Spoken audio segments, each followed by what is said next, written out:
Hey kids, you're listening to the internet's wettest podcast about video games, consoles, and pancakes. The SML Podcast. Prepare for the SML Podcast.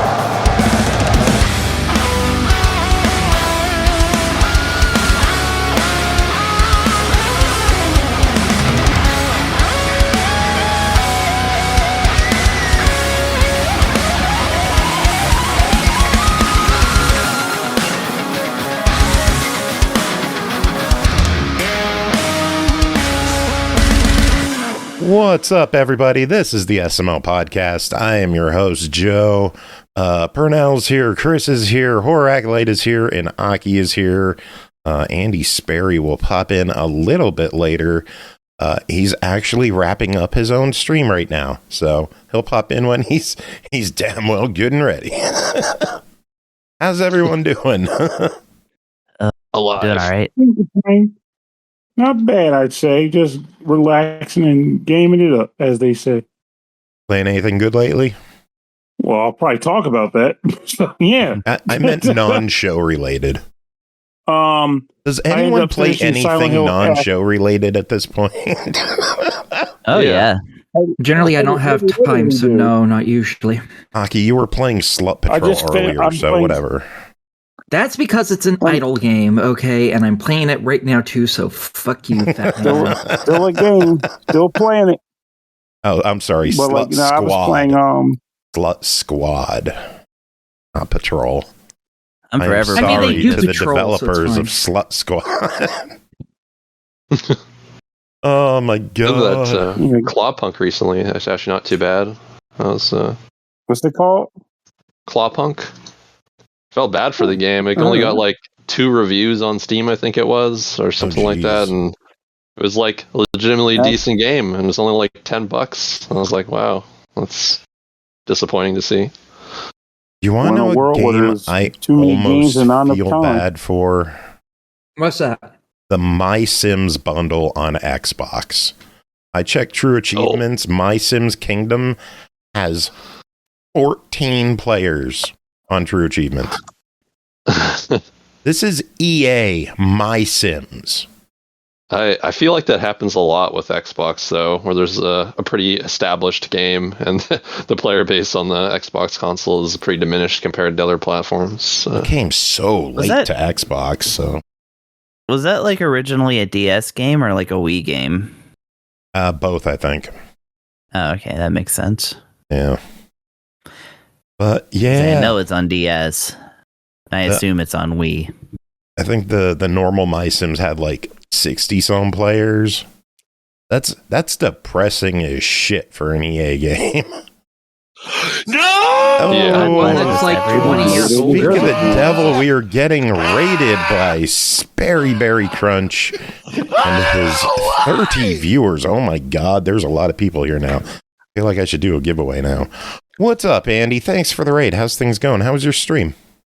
Do a giveaway, bro. That'd be awesome. You should do giveaways. I will. What do you think of that? I will. Do it. I'm gonna. Do it. You won't. I will. You coward. I will. Rise late, tell them what to do. Jesus Christ. How'd your stream go? What's up, guys? Stream was good, man. We sorry I'm a little late. We ended up doing something called Stream Knockers towards the end there. Some friends of ours popped through and did like a quick interview, which was actually really fun. What is Stream Knockers? And would Aki play it? No. It's like What about the right knockers? Oh well. If it was, yeah, Aki would definitely play it. No, it was basically like an interview show that goes around and they knock on the stream. They pop in and then you guys all get together and they ask you a bunch of questions in like 15 minutes, you know, and kind of get to know you like a real quick, real close setting, you know. That's badass. And then send you on your way, yeah. So we were just finishing that up and then you know, getting the raid going. So it was cool. That's super cool. It was really cool. So they just like popped into your stream. It's like, what's up? We want to talk. Well, so I've seen them before, you know, and I had other friends in my community that kind of like pushed them over to my channel too, and be like, hey, you should go, you know, interview this guy kind of thing. So, and they ask you a bunch of questions from the first part is like song trivia, and then they ask you random trivia, and then like a quick round of like just about yourself, like have you done this? Have you done that? You know, yes or no's. That's cool. Yeah. We should do interviews on this show. I should. We should, like the whole show. We should do interviews. The whole show should do it. Well, who would we interview? Who's the first person we're going to interview on the developer of Schildmaid MX this Saturday. Oh shit! How's that sound? Let's do it. That sounds cool, dude. We are. You gonna join? I might. Yeah. Early as fuck for you. It's gonna be 9 a.m. on your end. Oh geez, I'll probably be asleep. I'll try. Yeah. I think Chris is going to be there. Aki's going to be there. I think Bree's showing up for that one. Pernell, do you know if you're free that day or not? At the moment, I'm currently not slated to be, but if something changes, I'll let you know. Cool. I know you were there for the first chat. Oh yeah, those guys are awesome. I remember there being 2 people there. I might be wrong though. But yeah. I remember there being 2 guys. They were friendly. And the game has a lot of chutzpah to it. Back in the 800s. Once upon a time in the 800s. Indeed. Hundreds. And now we're creeping up on 1100. That's a lot of hundreds. That is. What do you say, Aki? Kinky bananas? Kinky bananas. Mm. It's even more 11s. Bananas. Oh, man. What's up, guys? So, how's everybody doing? Anybody get anything good for Black Friday? I got a new camera. Board games. Pernell bought board games. I am shocked. Shock. I bought nothing. Smart man. Clearly, well, the best of us. Poor man. I bought over $300 worth of gunpowder that I shouldn't have bought, but I did anyways. Were they on sale or did you pay full price? Oh, they were all on sale, baby. Oh, yeah. Got 20% off at one store. And because I spent so much, I get some free shit. And at the other one, I got free shipping and a free item. None of it was on sale, sadly. But, I got free shit with it. So, it's all good. Hey, free shit's free items. Shit. Exactly. And I needed those items to get me closer to finishing some collections anyways. So, I didn't really have any money to pick anything up, but I got tipped off to a really good deal where after a discount, I got Bleach, Rebirth of Souls, and Stalker 2 on Xbox shipped for $34. Cool. Nice. I think. And that's pretty even good. better, I qualified for a free t-shirt. I'm getting Ashley a t-shirt for Christmas for free. Nice. There you go, dude. Sorry I'm late. My cat was sitting on me. I mean, that's a good reason. That's a valid It's funny reason because for being it's true. It is. That's pretty cute. I'd wear that shirt. Truly a valid reason for lateness. I guess one thing I also did wear do an over Black SML Friday. podcast shirt if you check out our merch page. What? Your mentioning of the shirt reminded me of that. I gave blood on Black Friday. That was the main thing I did. And then beyond that was everybody's guess. Nice. And they gave away shirts. I did play video Sometimes they games have for really free because I already own them. Like, because I already just have them. That's extremely free. Yeah. I also do tend to like just pick up my analog pocket or something and just pick something at random and play through it. Like over the weekend, I played Swamp Thing on the Game Boy. Have you ever played that? No. No, I don't even think I've ever heard of that. It's off like the comic book character. Oh yeah, and the movies more importantly. And I mean, there was a cartoon at the time, so I think that's maybe what they were promoting. As a kid, fun Chris fact, I guess. As a kid, I owned a few of those Tiger Electronics LCD games, and one of them was for Swamp Thing. I remember those. I have no idea why I had one for Swamp Thing, because I'd never seen the movie. I didn't care for the cartoon show. I never expressed any interest in Swamp Thing, but it just ended up like a stocking stuffer or something. Got on a good sale? I'll say maybe it's on sale or something. Like a nice pickup. I mean, yeah. But anyways, like I played the famously expensive NES game, but I had never played the Game Boy game, and it's weird. I got killed by a beach ball in a pyramid. That's literally that's a thing. Yeah. There's beach balls in the game for some reason that just fly at you, and for some reason there's a pyramid early on. And the other funny thing about it is that to pause the game, I found out almost kind of randomly, you have to press start and select at the same time, even though start and select don't do anything independently in the game. Interesting. So, It's an odd choice to make. Yeah, that's all I had to contribute this week. I hate games that do that back in the day. Have like that random double button combo for controls that they don't explain at all ever. Just randomly does something. For sure.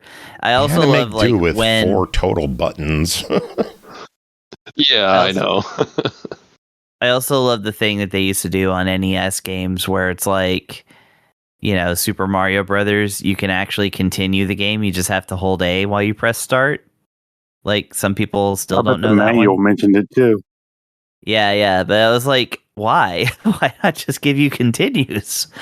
And, like, Adventure Island, I mean, you have to find the Hudson B, but, you could just push left and start and then continue in that game. And, yeah, that was absolutely necessary to actually beat it, which I did twice. Very nice. But, I've been nostalgic for Adventure Island recently myself, especially when they added What? dinosaurs. Because I've been nostalgic for Adventure Island recently myself. Oh, yeah. Once they added the dinosaurs. Yeah, and 2. Mm-hmm. Well, in Adventure Island 2 on the NES, but Adventure Island 1 on the Game Boy is actually Adventure Island 2, so they have dinosaurs in that one too. There's almost a meme. It's almost a meme amongst retro enthusiasts and Adventure Island enthusiasts as far as the Wonder Boy and Adventure Island like connection and how confusing that series is. Is that one of the ones that I went over one time?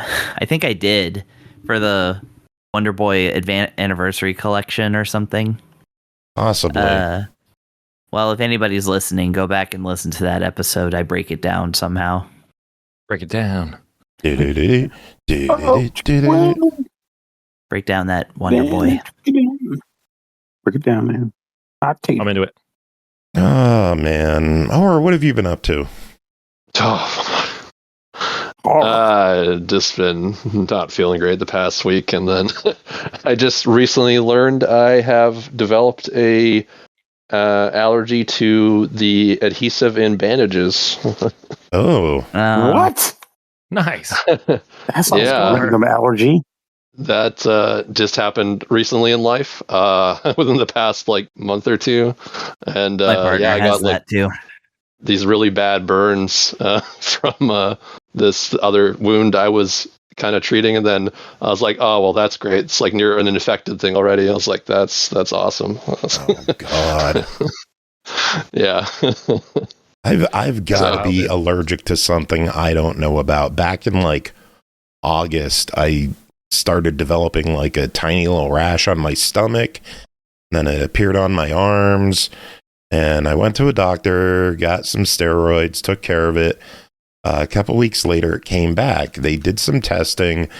It shows that it should be some kind of allergy. They just don't know what it is. I'm scared to death I'm developing a cat allergy. Oh. That'd be wild. Well, that would suck. Yeah. It'd be like developing an air allergy. I would deal with it. I will never give up my babies. I know a lot of people that are allergic to cats and still have cats. Yeah. Our It's Clonaze, kind of a thing. probably. I know Our cats are trash rando allergic to pussy. But Got our 'em. cats are. oh, wait, we have a sound clip for that. SML After Dark. Is it my turn already?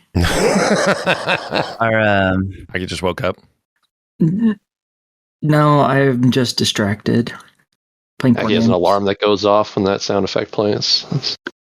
Playing porn games. No, I just respectfully. No, very not respectfully. No, not at all. No, nope. That's respectful. Nah, I'd rather not. Activate my prostate. Oh.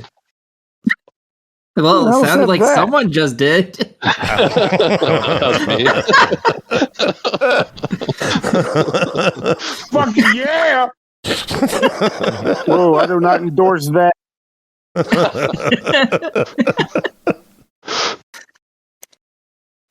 Oh man. Anything anyone else want to talk about, or should we just kick into the reviews?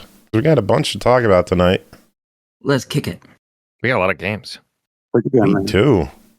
And Andy, we're kicking off with you. You got the cool one this week, I think. Yeah, I do. You ready to go into I this? don't know. I haven't seen the other games. They all suck. What's They're that? I'm bad. going to compete for that. They all suck. Damn. I haven't That's played rough. any of them, but I know compared to Moonlighter. That's the title of the episode. All these games suck except one. All these games suck. Give us more codes, please, developers. Yeah, all the Right? publishers are going to hear this episode and they're like, well, fuck them. Too late. We already got it. Nah, we Yeah. got 10 awesome games to talk about tonight. You ready, Andy? Should we kick these off? 10 of the best games you've ever heard on this show. Ever in your Here we life. Go. Let's Oh, go. like Shows me that 9 it's and these one devs. crappy one. You got to figure out which is the bad one. Ooh, that'd be fun.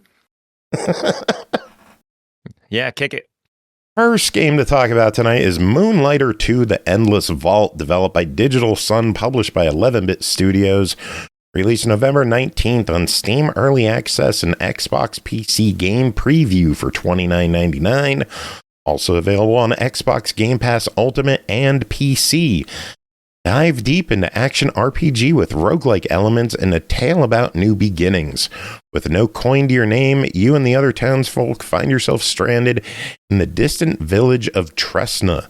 Now it's up to you to get back on your feet and turn your humble shop into the beating heart of the village's wealth. Explore dangerous dungeons, gather relics, sell them, and reinvest in your friends' establishments.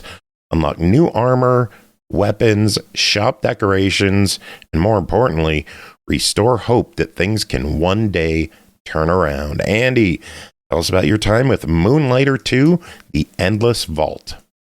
I want to tell you this time too. I made it a point to not like include something that you were gonna do in the beginning of this as well too, because I'm like, oh, he just pretty much described the game, and I'm gonna describe everything that you just said again in detail. But so that was good. That was great.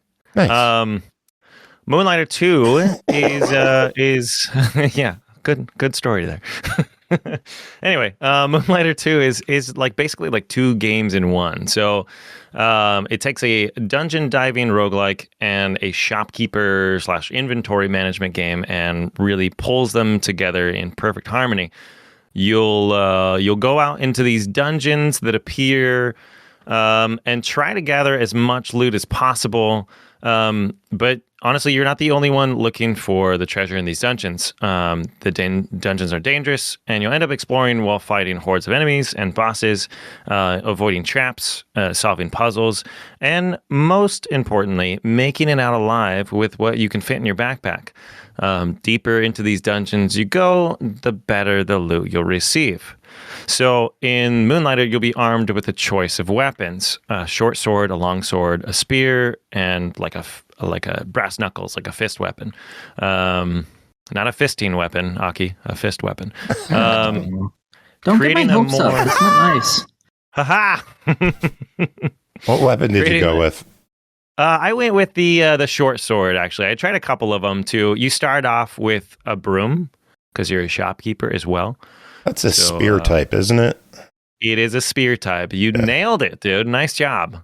So I put like an hour or two into it earlier today just to like get a feel of it off of Game into this Pass. And I went with the short sword as well. the short sword is really nice. I would say I tried the long sword and it just felt a little heavy to me, like for my personal play style. I mean, obviously everybody's a little bit different, and I like that there's options too. The spear was good too. The spear's got kind of like some bonus things, like every time you hit an enemy, it'll like drop like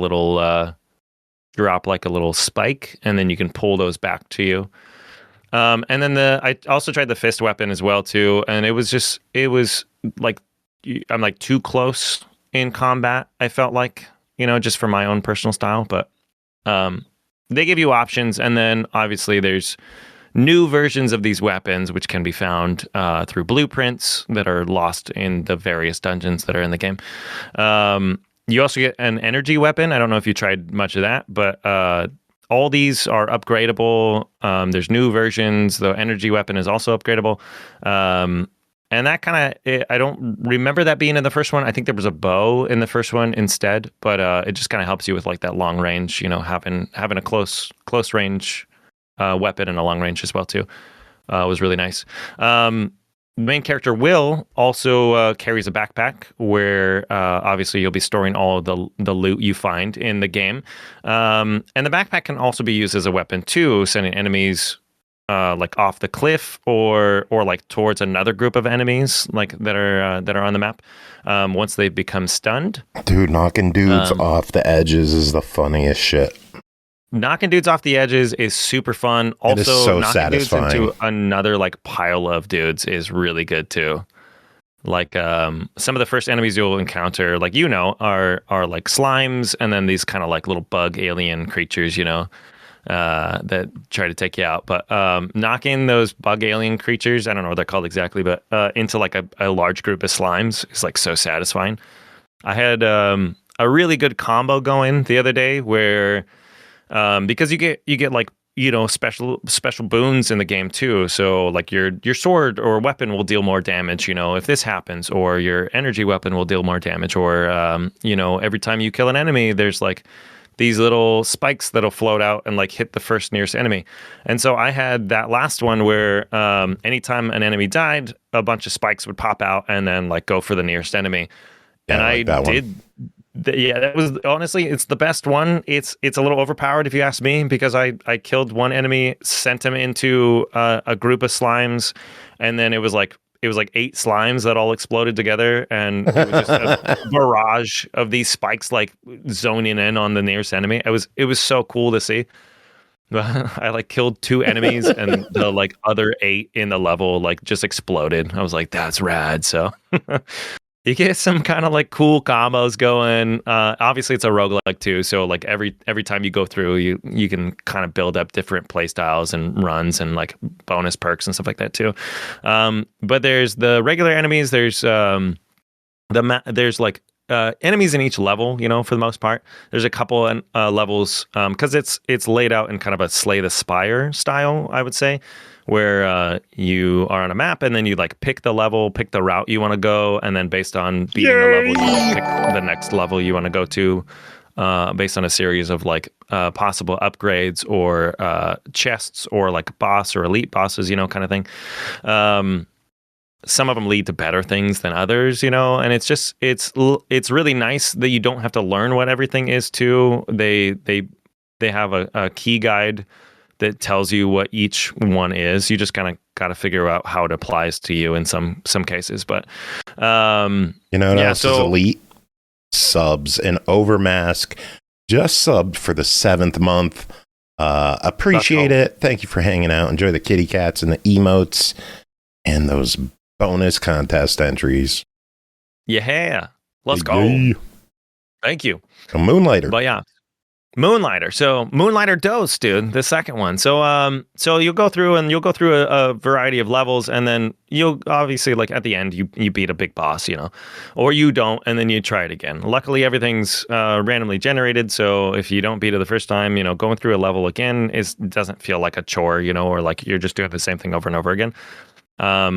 And there's like little secrets in the levels as well too that you can find. So that's kind of nice. And then other collectibles and stuff like that too that you can kind of map through and find as well too to complete each zone.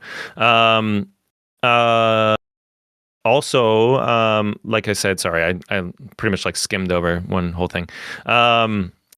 Also, you've got the inventory management, which is a little more interesting in this one. I feel like I don't remember if it was. I don't think it was the same in the first one, but you have so many items that you pick up, and then certain items like affect other items too. So like in the first world, dude, it's everything a friggin' puzzle like, game. It's like a strategy puzzle game with inventory.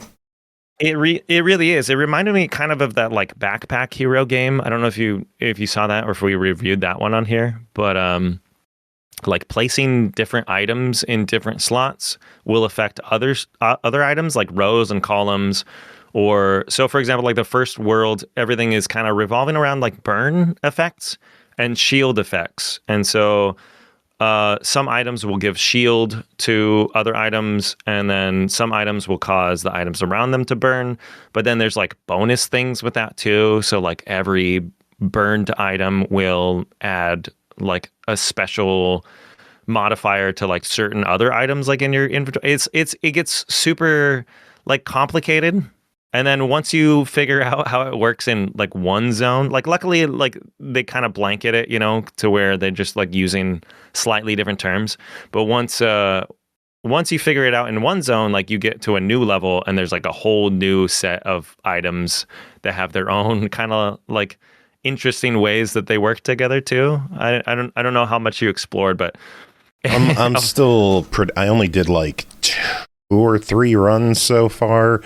Like, I am nervous for when I get further in and I unlock a bigger backpack and, like, I have tons of effects I got to worry about and, like, all the combos and chains. And how am I going to manage this? This might break my brain.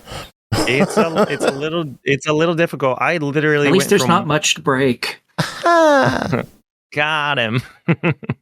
I went from one world and I went to the next one, and I was like, okay, like it's probably going to be the same, you know, or something like that. And it had the next world you go to, it's like electricity based, and so it like I said, it's kind of blankets it where it's similar, like this one affects this thing and it's like a shock effect. But then if you shock something like too many times, it will like destroy it from your backpack completely. I don't know. It gets a little it's like a game within a game within a game too, on that sense, but gameception. But so you have the backpack management. Anyway, once you're out of those levels, like you're back in town, there's obviously like other people to interact with, people from the original town of Renoka, which is where the first one's set. And then this one's set in Tresna.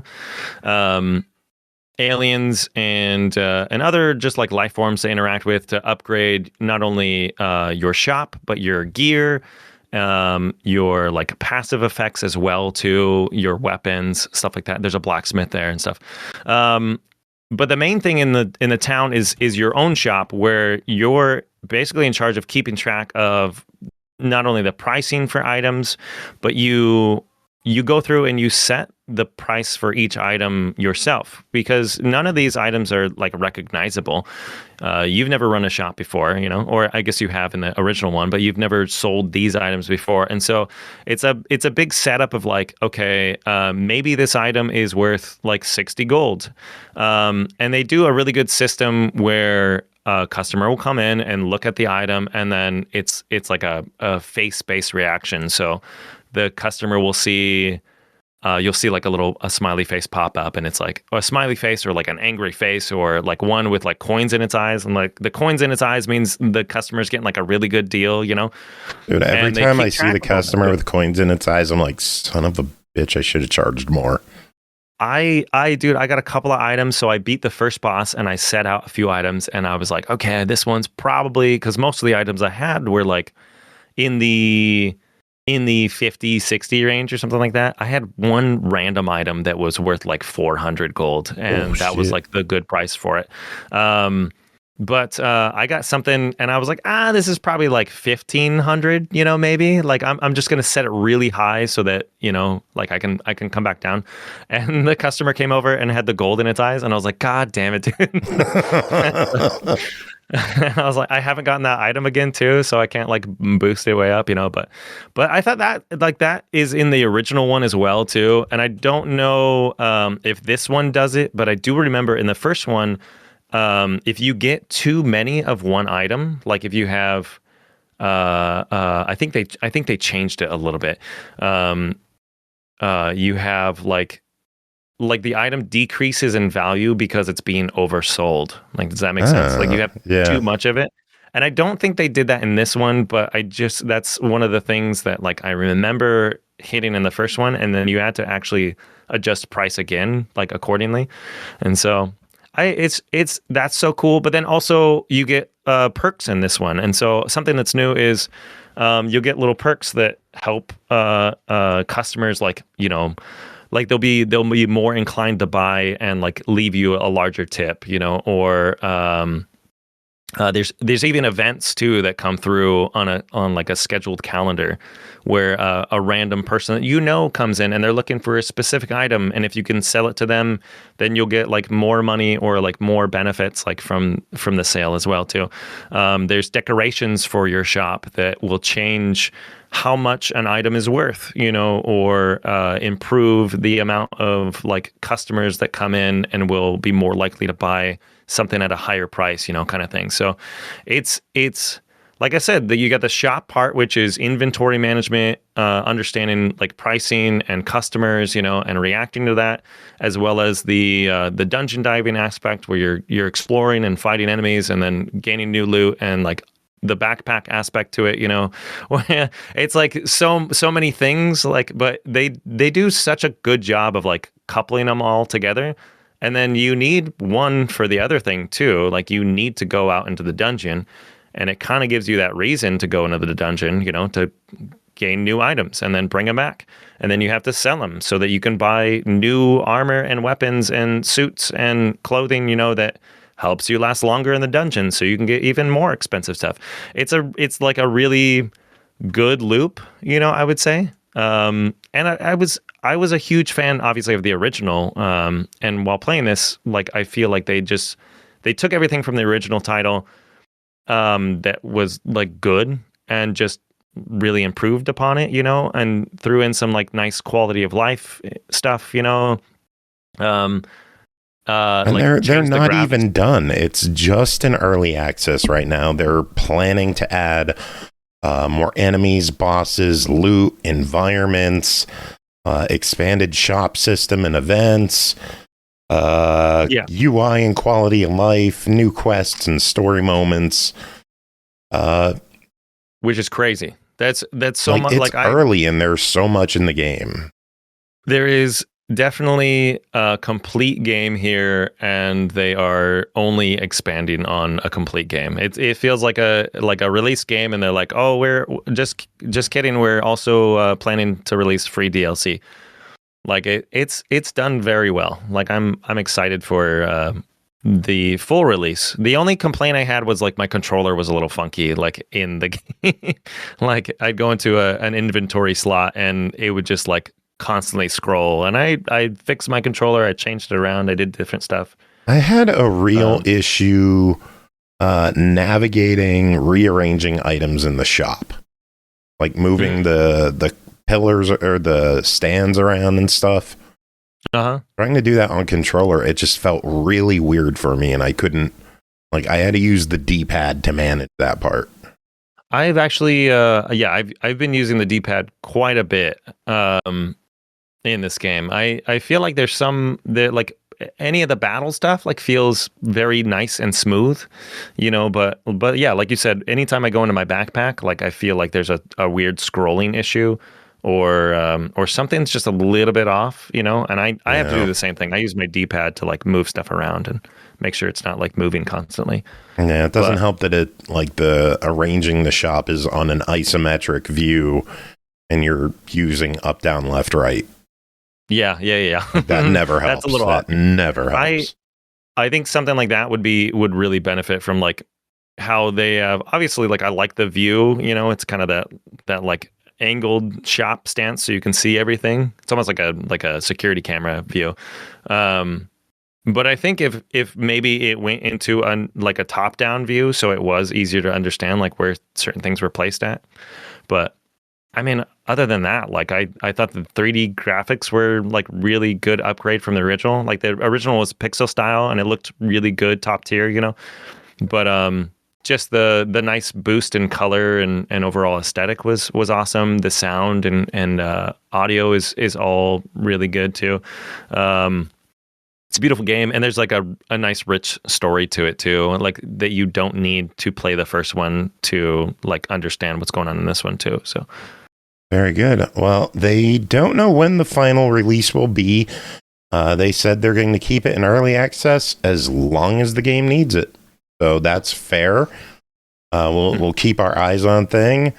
They say the price may go up as more content is added. Right now, you can get it on Steam and Xbox PC for $30. What are your thoughts on that? Steam, it's currently on sale for the next 15 hours. Yeah, 15 hours. Yeah. When this episode releases, it's too late. Already done. It's too late. But anybody listening You missed live, out. I would say, go snag it.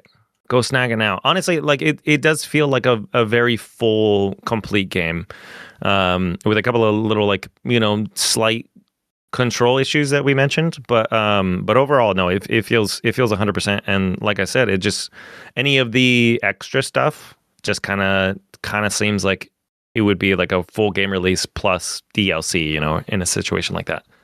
So yeah, go get it. Sounds good. Get it. All right. Well, Andy, that is it for you. You gonna stick around or are you heading out? I'm gonna dip, dude. I'm tired. All This right. night shift is killing me. We will let you get going. Thank you for hanging out for Moonlighter. Do you have any final words? No final words, but I hope the games are all great tonight. Let me know which one was the bunk one. It was Moonlighter. So I don't have to guess. Oh, damn it. Damn it, dude. No, have a good night, guys. It was good to see you for a minute. All right, take it easy, Good man. night. All right, later, guys. Have a good night. Next up is Schildmaid MX, developed by HitP Studios and eastasiasoft, published by eastasiasoft. Released November 26th, Xbox One, Series X and S, Switch, PS4, PS5, PC for $19.99. Outnumbered and outgunned in deep space? No problem. Turn your enemies' attacks into pure bullet heaven with your advanced Schildmaid technology and start collecting dangerous projectiles to power up your ship and score big. But when your shield runs out and danger time kicks in, you better switch up your strategy fast. Chris, tell us about your time playing Schildmaid MX. Okay, well, this is a console kind of special edition of a game I reviewed some years ago, I think, on Steam. But Yep, and it is finally on the consoles, launched on PlayStation, Switch, and Xbox. I have no recollection of what I said back then, but me neither. That was longer than a month ago. I'm clueless. Yeah. I'm willing to bet that I said something like, if this is on the Switch, I'll buy it. And sure enough, it's on the Switch. But then, got offered a code, so can't buy it. Anyway, yeah, so Schildmaid MX is a side-scrolling shoot-'em-up, shmuppity-shmup-shmup. Some people describe it, I guess I've heard it described as a bullet hell. I don't think it's quite there, but maybe in the harder modes that might get that way. I don't know.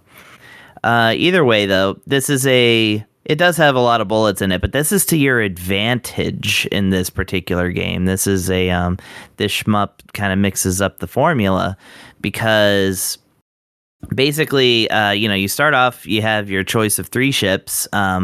Each ship has kind of a difficulty rating. So instead of choosing your overall difficulty, you're kind of, you can kind of like just choose a different ship to make the game easier or harder. And of course, you're unlocking all the modes as you go on. So you get you do the tutorial. You get like 100, I'm going to call them gamer points because I don't remember what the currency is called. And you spend your 100 gamer points to unlock the normal mode. And then as you play in the normal mode and collect collectibles, then those give you more gamer points, and then you can unlock the other modes.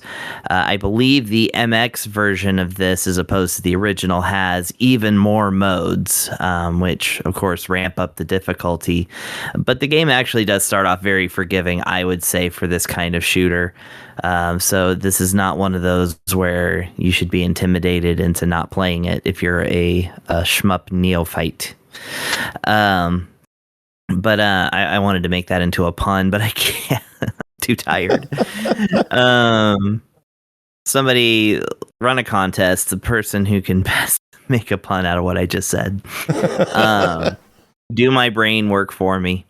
I'll do some brain work for you. The store page mentions that you get to choose from 3 unique ships to match your preferred play style. How are the ships? I guess they're unique. I don't know. Unique. It's it's one of those things where it's like, I guess Street Fighter 2 does not present you with 8 unique fighters because one of them is a copy of the other, right? True. So in the sense that these ships each do something different, yes, that would be a proper usage of that word. But anyways, so another thing that is somewhat unique about this, at least purports to be, I can rattle off some examples of where this occurs in other shooters. But anyways, this game does have a system that they're proud of, and it's part of the title, where you have a shield on your ship that is activated by taking a bullet to the face. That is to say, one of those brightly colored energy pellets that normally you would be dodging in any other self-respecting shmup or shmup-like, you will instead be taking right on the chin in this game, and that activates your shield, which will then absorb the remaining bullets. Now, there's a few different things that can happen at this point. Basically, the game's got a lot of meters, and it does have a tutorial, actually, that, like I said, I mentioned the tutorial before, and it teaches you about how all this stuff works. But basically, the more bullets you absorb with your shield, the better. That's going to increase the efficaciousness of your EX attack. EX attack is kind of like a bomb. You normally have bombs in shmups, like they help you out. But you have to charge up your EX attack by shooting other enemies. So you can't just let them go. You basically have to shoot and be shot in a kind of harmony to basically be able to do your best attacks, and of course score the most points, which is always the main point of these type of things. So yeah, it's this nice, a little bit like it's not like the game Ikaruga, but it gives you that kind of sense of it being partially a puzzle type of thing, just trying to figure out your best way to kind of dance through the situations instead of simply holding down the fire button and needling the threading the needle, excuse me, or needling the thread. Sure, why not? Which is, of course, the common goal of these things. Like I said, would you get a needle through a piece of thread? Very carefully. It's kind of funny you said that, because I'm pretty sure in the dev interview I listened to, he said he kind of wanted to avoid that, like the puzzle shooter style of shmups. Whoops. He's doing interviews aside from us? No, I didn't do the interview. Well, I was listening to one. Well, I will say that to the dev's point, it isn't a puzzle like Ikaruga is. It's by the way, For those who don't know about Ikaruga, it's a vertical shmup that was released on Dreamcast, later on GameCube, and then eventually on all the modern consoles. It's one where you had to flip your ship around to black or white, and if it's black, then black bullets, it's immune to black bullets, but it's weak to white bullets, and if it's white, it's, vice versa. And it's also the game that introduced the term frothing demand into the gaming ecosystem. It increases. This one, yeah. So, but this game doesn't really have that, because you can ignore like most of the systems that the game presents to you. There's no forcing you to engage with the shield mechanics or the or different things like that. This is just a means to an end. Like I said, it's more of a dance than it is a puzzle or anything like that. But I've described many shmups like that. So, but yeah, like I guess it is kind of a shooter that doesn't really belong in any one box, as far as that goes. And that's always a good thing. We always like to see some variety and some branching out and stuff. And that's what I appreciated about Schildmaid. Also, the last time I reviewed it, I at least remember that much, because when it came up to review again, I was like, oh yeah, I remember that one. It was really good.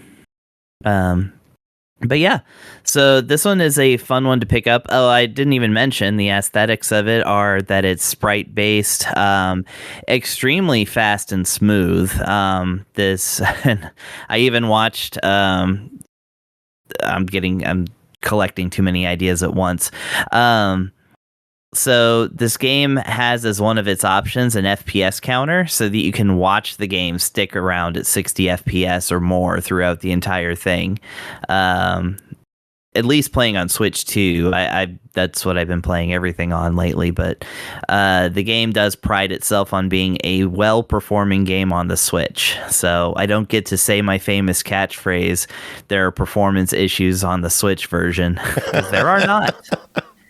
There are not. I have been thwarted. This game is brilliantly smooth and fast paced, and like I said, it's sprite based. It's got a lot of great visual effects, but the bullets, especially in danger mode when they all turn red, the bullets do a great job of being a good contrast to all the other effects that's going on, so you won't get lost when there's explosions happening, which is a common thing that can happen with some of these type of games. So that's really nice. But anyways, yeah, I also watched... You know what else is nice? Subs. What's nice? Jordan coming in with 22-month resub. Always appreciate you hanging out. Enjoy the kitty cats and the emotes and the bonus sub entries. Thanks for hanging out. But yeah, Schildmaid. Yeah. This is a good one, yes. Yeah. You can go ahead and ask the question. Should I? I suppose. I mean, if you want me to. It is now on console, clocking in at $19.99. What are your thoughts on Schildmaid MX? It's a buy it. Yay! Yay! Yeah, pretty much all the best shmups on Switch are around the $20 range. Usually not too much more, anyways. And yeah, I would count this easily among them, as far as that goes. And on a system that's already like just absolutely filled with quality shmups, this is definitely one that you're going to want to add to your collection. And it offers things that none of the others offer. So there you go. Very cool. That would really suck if we had an interview lined up for next episode and we're like, no, deny it. It sucks. I don't think that would be an awkward conversation. I kind of have a pretty good shmup sense. Like I can look at like some screenshots or a little bit of video and be like, I don't know. Yeah, we don't need another frizzy interview. Oh dear. It's yeah, I mean, it's just like sometimes it's more obvious, I think, with these kind of shooters than something like an RPG or action game. It's like you can, they put out a green cloud if they are not good. And this one, it's got way too much polish. There's no possible way. Very good. And again, stick around. Next episode, we will have a chat with the devs at HitP, or I think at least Michael's coming on. I don't think Hans is able to make it, but we will have a chat. Next episode, it will record this Saturday. It will release this Saturday. Hooray for quick turnarounds. But moving on, next up is Constance, developed by Blue Backpack, published by Blue Backpack, ByteRockers Games, and PARCO Games. Released November 24th on Steam for $19.99. Constance is a 2D hand-drawn action-adventure featuring a paintbrush-wielding artist striving to escape from a colorful but decaying inner world created by her declining mental health. Pernell, this one sounds intriguing. Give us more info. What is Constance? Well, intriguing is very, very right, because Constance is a game that, and for the record, I want to give them kudos immediately for not having Metroidvania in their description. Thank you. I appreciate that. This is an action-adventure platformer. No, we're going to stick with what they did. It is an action-adventure platformer, and it is a wonderful one at that. That involves fluid movements, tight controls, and honestly, some nail-biting platforming in certain sections. As you explore this very large and very well-crafted, beautifully rendered world, your goal is ultimately to, I guess, work through the issues that are plaguing the main character outside of this world you find yourself in. In some respects, think of this game almost like a Silent Hill-esque level of metaphor usage and what the world represents to the main character. But you're using this environment to explore and help the denizens of it while trying to find your own way home, which in its own way is your way of dealing with your problems on the outside. The means in which to do so is by general methods of movement. You have a run option, a jump option to start, but you start gaining other abilities as you progress through the game, such as like a really cool like paint and glide along like walls and such, and a nice pogo option with your paintbrush, because the paintbrush also doubles as your weapon, by the way. And you have traditional action-adventure platforming elements, such as collecting resources that, once you get enough of them, can increase the size of your health bar, and also your paint meter. What is the paint meter? Well, on brand for the game, paint is this game's version of stamina. But it's not just for things such as dodging and rolling or whatever, but a number of your attacks and abilities also utilize that paint meter. If it drains out to the maximum level, you don't lose the ability to do those things, but you do go into what's called corruption mode. And corruption mode is when you start taking damage when you continue to do abilities like that. So you don't have to stop, but it will ultimately kill you. Metaphor, you don't say. Though there are admittedly some abilities you can gain throughout the game that may take advantage of that, but I play it too safe to do such nonsense like that. In addition to the various actual techniques you learn throughout the game, which are referred to as brush techniques, you'll also gain what's called inspirations. As you're exploring the map, sometimes you'll come across blank easels, and the main character, Constance, will do a lot of that da-da, and will splash paint on it and create a wonderful masterpiece. And that masterpiece will be an inspiration, or an ability that you can equip that can eventually give you better buffs, such as life stealing when you attack enemies with certain attacks. These abilities can be upgraded when you do a certain thing in a town with a certain NPC, but for the most part, until you upgrade them, or even before you upgrade them, the main focus is that you'll want to slot them onto the inspirations board, which is consisting of a number of polyomino-shaped S squares. You want to fit the actual abilities into this grid to get as many abilities equipped as possible, but that also means you can't use every inspiration at any given time. At a certain point, once you start getting more than you have space for, you have to be pretty economical in deciding what stays and what goes. Combat in this game is extremely, enjoyable. Even the mobs are fun because they have nice movement options that make them a little bit more unpredictable sometimes. And once you do get a handle on them, it just becomes a matter of handling them in succession or when they're combined with other enemies of that type. To me, though, also, it's the bosses that are really the most fun aspect of this game, because every one of them seems to do a good job of, one, kind of making you have to make use of your entire repertoire of moves that you likely weren't earned up to that point, but they are genuinely challenging. And to add icing to the cake of having to learn the patterns of the boss and get the handle on how you should do X, Y, Z, is the way this game handles death. See, Dark Souls is what everybody likes to manipulate or work with when they say, hey, if you die, you lose all your money or whatever, go back to start. This game doesn't do that. Instead, it gives you the ability to start right where you left off. Pretty generous, except for the fact that you get afflicted by the puppet's curse. And once you decide to start up from that method, every enemy in the game becomes tougher. And they stay that way until you go to another save point to get rid of it by meditating and praying it all, or meditating it all away. So if you're the type that wants to spam a boss over and over again until you beat it, well, you better be prepared to do it with a harder difficulty as you do so. For many other people, that's a very bad thing. For my psychotic ass, it's a very good thing because I enjoyed fighting the harder versions of bosses. In fact, I started kind of getting the idea of like, maybe if I just die intentionally on sections, I can just play the quote hard mode of the game by just always being under the puppet curse. Pretty fun. But yeah, it's a really cool idea, concept for this game. I'm glad they implemented it because I am sold. You'll basically be doing, aside from that, you'll be taking access. Oh, I forgot one other thing I need to mention is the way this game handles the map, which I enjoy. The map in this game is handled by way of, and one part, the traditional, go to the menu, click over to it, boom, you can explore the map. And on that map, you can use snapshot, or rather photo film that you can earn and purchase at the store to take pictures of spots you're interested in, and you can refer back to those photos and you're like, did I leave a secret over there? Oh, that's the secret. It uses the thing that I haven't learned how to interact with yet, but once you do, you'll see the photo and go, Eureka, go back there. I love when games do that. Every game of this ilk should be doing something like that. It's been done, so now there's got to be a way for people to get it right.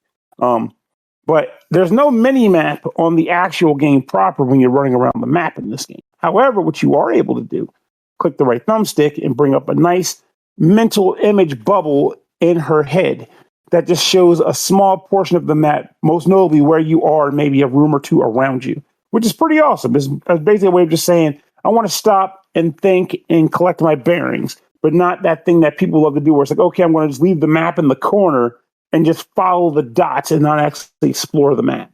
I like that this game did that. I prefer that. And for those who say, well, just don't use it if it's there, well, I'm sorry. When it's there, I use it because it's there. But I'd rather it not be. It's a very weird conundrum to face, but they did it right here. I'm not going to spoil what I think is cool about some of the intermissions of the game, because when I first saw it was a surprise to me, so I'll let it be a surprise to you too. Just know that, again, I think it does a great job of leading into the theme of what this game is trying to represent, and it's an excellent add-on for the product as a whole. Ultimately, there's not a whole lot more to ramble about this game because despite me loving it to death, it really is at its core an action-adventure platforming game that does its things differently, and I name what those things are. And as a result, I think I'm ready to render a verdict. All right. Well, it is a $20 game. I also know same dev as Berlin Apartment, which we just covered and was a good one. So, $20. What do you think of this one? This is an absolute great buy, and it's a nice surprise coming at the end of the year because it gives me some of my more favorite vibes of games in this genre, and it does a good job of making its way very high up the echelon for me. Like, this is a top tier bad boy in this style of game for me, and it's going to stay that way, I believe. So you owe it to yourselves. If you like, I'm going to use it for this purpose for people who just can't get away from it. If you like Metroidvania style platformers, action adventure style platformers, you owe it to yourself to play this game. If you like Eternum Noctis, which is an action adventure platformer that's just also ultimately mean as crap also, you will probably also like this, though it's not as hard as that game by a long shot. Very good. This one looks really good. I wonder if it's coming to console in the future. I'm sure it likely will eventually. Steam is just where it goes first because it's easiest to develop for. Yeah. We shall see. Something that's not on Steam yet, but will be soon. Mystery Case Files, House That Love Built Collector's Edition, developed by Grandma Studios, published by Big Fish Games, released November 25th on Big Fish Games' website for $19.99. Coming soon to Steam. It's time once again to don the Master Detective's iconic coat and hat for a case that promises to unearth unknown secrets of Charles Dolomar's forgotten past. what really became of him after he was sent to the asylum in this new timeline? What new information did Angelica discover, and what does she intend to do with it? Can you capture Angelica, rescue Evelyn, and maybe even claim Charles' long-lost prize? Journey into the hidden labyrinth deep beneath the home of the MCF Academy itself in this eerily exciting hidden object puzzle adventure game. Aki, what is going on in Mystery Case Files, House That Love Built? Okay, so this is apparently a continuation of a series of games that I've never played, so woohoo! And yeah, in this you play as the master detective, and your partner has had her mind taken over by a woman named Angelica. How? No idea. Probably through some mysticism bullshit that you find throughout the rest of the game, because that's just how life is in this weird, fucked up place. And yeah, so you're immediately on the hunt to find this person and hopefully expel them from her mind so you can have your partner back and so y'all can kick some ass, I guess. And it doesn't go well. It doesn't go well at all, because this place is just all about fuck you. So first off, you have to find out where the woman is and get keys to the place from your, I guess, HQ is where you're supposed to be. I don't really know. And then that's like a set of 3 or 4 rooms that you get to go through. That's all point and click, puzzly stuff. I was expecting this to be a lot of hidden object puzzles. This actually did not have a lot of those in it. No? No, not really. It was a whole bunch of other stuff. Like all the other puzzles that you usually see in hidden object puzzle games, from like Artifex Mundi and stuff. That's what a majority of this game actually is those other smaller little puzzles, which kind of shocked me. And I was kind of down for that. It felt pretty nice just to have those instead of having to be searching for everything. Which I kind of is like it when games change it up and it's not just hidden object puzzle after hidden object puzzle. Yeah, this one I think I played most of the way through the base game. I did not make it into the extra stuff that is part of this collector's edition, which I assume is DLC for the original stuff. But I made it through probably 80-ish% of the main game, and I think I came across maybe 4 or 5 hidden object puzzles, and that was it. Wow. Out of probably 30-ish puzzles. So it was pretty nice. This is more of a point and click game than it is a hidden object puzzle game, and I am pretty down for that, actually. I was a little surprised by just how much I enjoyed that, because I love hidden object puzzle games, and that's what I was expecting this to be, and then it ended up not being that, and I was like, this is still okay. I like this. So yeah, they did good.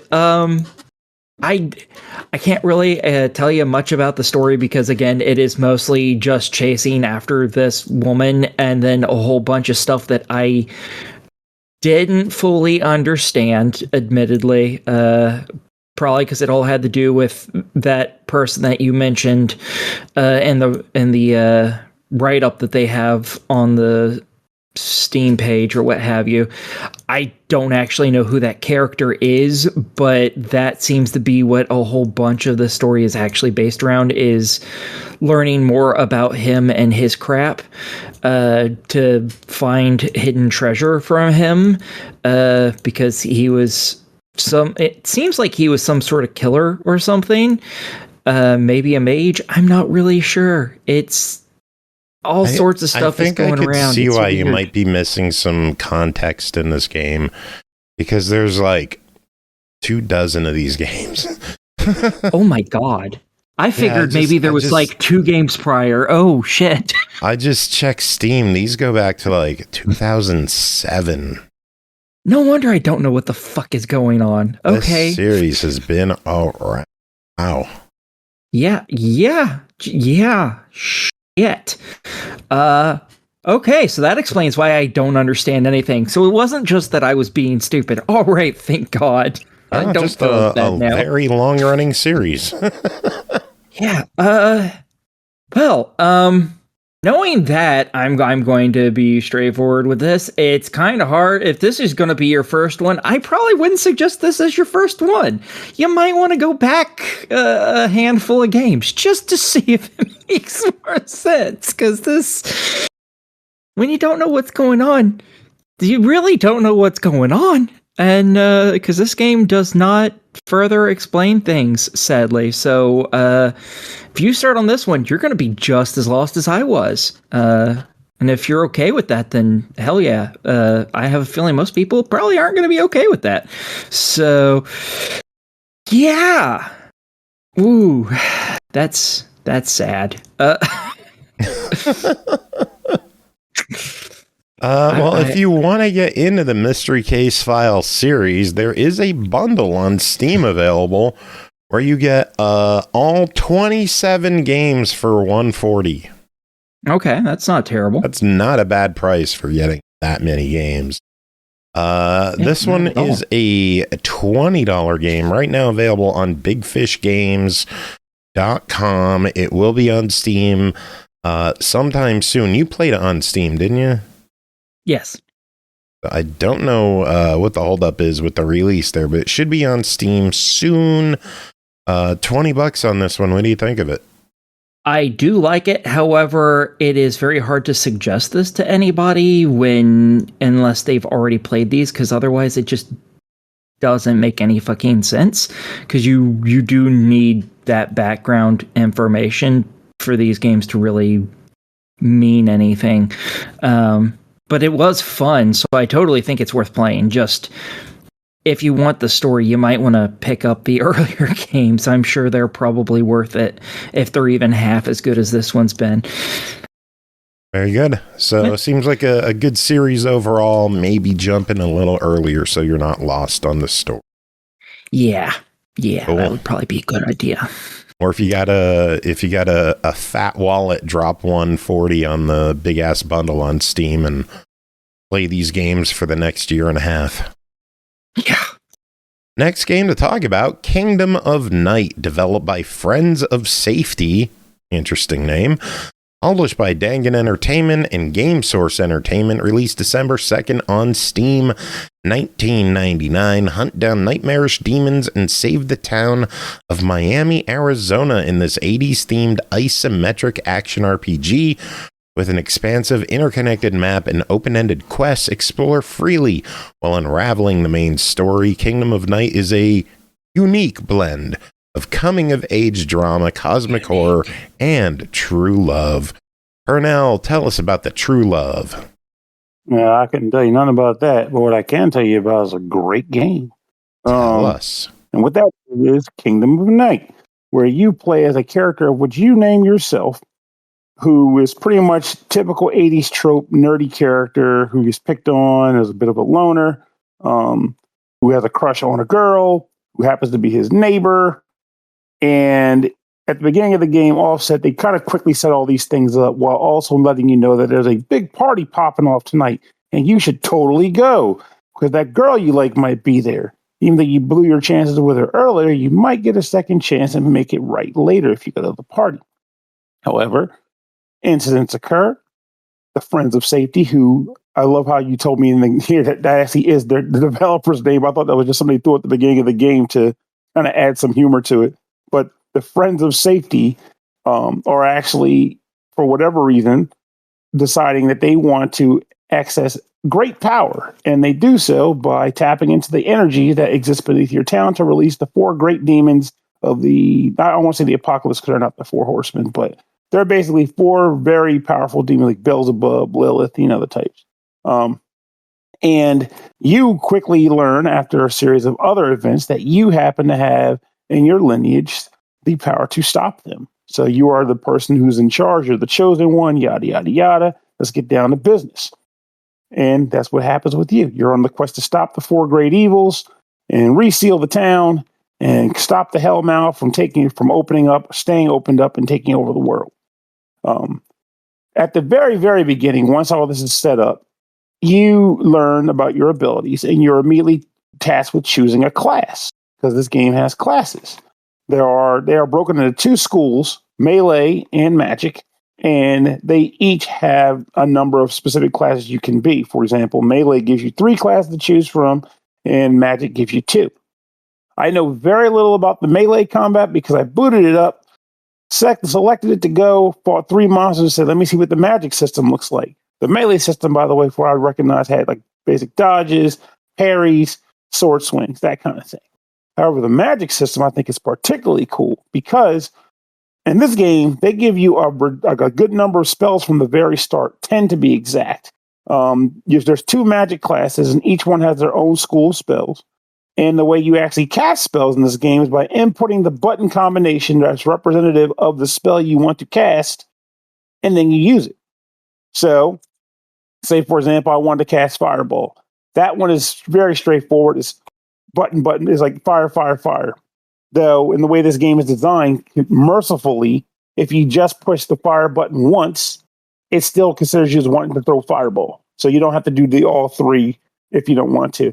But then once the spell is set up, you can press the attack button, boom, use your magic spells, and then they have a cooldown effect where you have to wait before you can cast it again. But that's where the ability to switch between spells comes in handy, because you might want to let off a couple big spells one after another, and then when you need to cool down and wait for them to come back, you can just use the Fireball, just go ham. I said Fireball, which pretty much tells you the class I chose, which was the Sorcerer. I didn't go with the Necromancer class, because I like the idea of throwing fireballs in your face. The game world itself is pretty interesting in that it is multiple areas that are interconnected, both above ground and below ground. So there's a fair bit to explore. Houses that you can walk into. What I've liked about this game so far is that every house I've come across, I can walk inside of. It has been no issue. Maybe a shed here and there you can't enter, but every house you come across, you can go inside. Every storefront, you can go inside. Even if the contents of the building are meager at best. Maybe a couple monsters that want to be jerk bags and like a refrigerator you can open to get a moldy sandwich. Ultimately, the fact of the matter remains you can still enter homes. Again, I wish more games did stuff like that. Homes don't always have to be important. I just want to be able to enter them because I'm the hero, damn it. I'm allowed to do that. So as you're running around the game, beating up monsters and taking names, you will eventually level up. Leveling up will allow you to get skill points, which you can use to improve one of the elements of the skill tree associated with the class you chose in the game. In addition to that, after you get to level 10, you can actually get like a secondary class as well and go a little deeper than that. So it's not just the base one you choose, it goes deeper. And you can respec skill points at any time by visiting your grandfather at the nearby bar and asking to do you one good solid. With that said, since I talked about the bar, one interesting element to this game also that makes it fun to mess around with is the fact that there is a sort of hero system in the game in that as you're going about trying to save the world, you're also they're hoping anyway, that you'll save multiple towns members who got scattered at the party when all craziness went down, or other townsfolk who just happen to need saving. For each person you save, they end up going back to the bar because the bar is the safe place to be. Probably that's where all the alcohol is. And as a result, you'll gain one nice perk. You might get a perk such as the ability to run faster, or the ability to get a full heal whenever you need it at the bar, of course. There's a number of different things you can gain, and it makes it worth it to save as many people as you can. And even if it weren't for the abilities, you're doing it because you're a hero, and that's what heroes do. Honestly, the funny thing about this game is that I was interested in it because of the theme, and I was thinking, yeah, it'll be fun, but I'm not going to go too hard on it because I have other games I need to be playing, like Silent Hill F, which I love to death right now. But guess what? This game did a thing. It hooked me a bit. I stuck with it longer than I intended to, in the main sense of going back and forth versus, oh crap, I need to get to bed. I got to give blood in the morning. That kind of sticking. It's very good. Like, it's going to have its issues that I can see a number of people complaining about, like the way they do enemies. I personally like the way they did enemies in this game, and I'll explain what I mean by that right now. Lots of games will make it so that the enemies kind of scale with you, or they'll make it so that you're always capable of doing what needs to be done. But the way this game does it is that different enemies exist in different areas. They're slated to be there at all times, but that also means that depending on where you go and when you get there, you might walk into a room with a level 10 monster when you're level 3, and they have the potential to wreck your ass. And you can either choose to stay and chip at them. I like when games do that. I don't like when games scale with me. I want to grind, and I want to be over-leveled. No, that's what I'm saying. I'm not even talking about grinding, though you could technically do that here too, within reason, because some of the enemies will be low level, and you're like, damn, I'm not getting any experience. I'm saying you could be walking around in a space where you're level 3, the monster level, what I would do about you're level 5, and the monster are level 2 or 3, and then you walk into a room, like into a house, and it's populated by a group of level 10 orcs. You're like, shoot, they're way higher than me. What do I do? And then you can, again, stay and murk them, which is probably nice for you, because if you can chip them enough, you might get good experience from that. Or you can run and hide and come back later when you're stronger. I usually try to stay and fight, so that's because sometimes I find ways to cheese the enemies and get them stuck on furniture or something, and then just blast them with a series of lightning bolts. You know, the good cheesy stuff that you're supposed to get good with as you play games like this. There's a lot of content RPGs here that have optional enemies in low-level areas that will just destroy you if you try it the first time around. Yep. And honestly, it'd be nice if that was the case here too, where it's just straight up like a super boss or something. But even if there isn't, I'm content with just having moments where it's like, crap, either stay or flee. I'm going to stay. That's what heroes do. This game is good. Like, I'm not even going to mince about it. Like, and I love even the bits of 80s references that I come across, which it should be because it's themed. There are some that people might not dig. For example, like this is an 80s game, and the bully of the game at one point calls your character a retard, which, as we know, that was an 80s insult that we got better and stopped using. But I'm like, thematically with the game is the time period, and the guy is an asshole. I can accept it because I hate him. And I would expect someone I hate to say something like that. So it's It's like when they dropped the F-bomb in Stranger Things and not fuck. It was really jarring to hear because we just like it was so commonplace back then. And yes, it was. It was like we didn't realize how awful things were. But it's weird to be shown like a mirror back to that time and be like, wow, we said awful shit. Yes, we did. Unfortunately, we still do, but at least we kicked some of that crap down. Yeah. And now Trump's bringing the R word back because, he has to call Waltz that. He's a dick, but whatever. Let's talk about... did you have more? Yeah, I did want to mention just a general quick thing of the game does, if you're the type that likes to do replays of games, I think the way they do classing in this game makes for a decent element of replayability due to the fact that different classes you can play a different class each time you play. I thought I heard that there's a co-op mode in this too, which of course I didn't get a chance to use.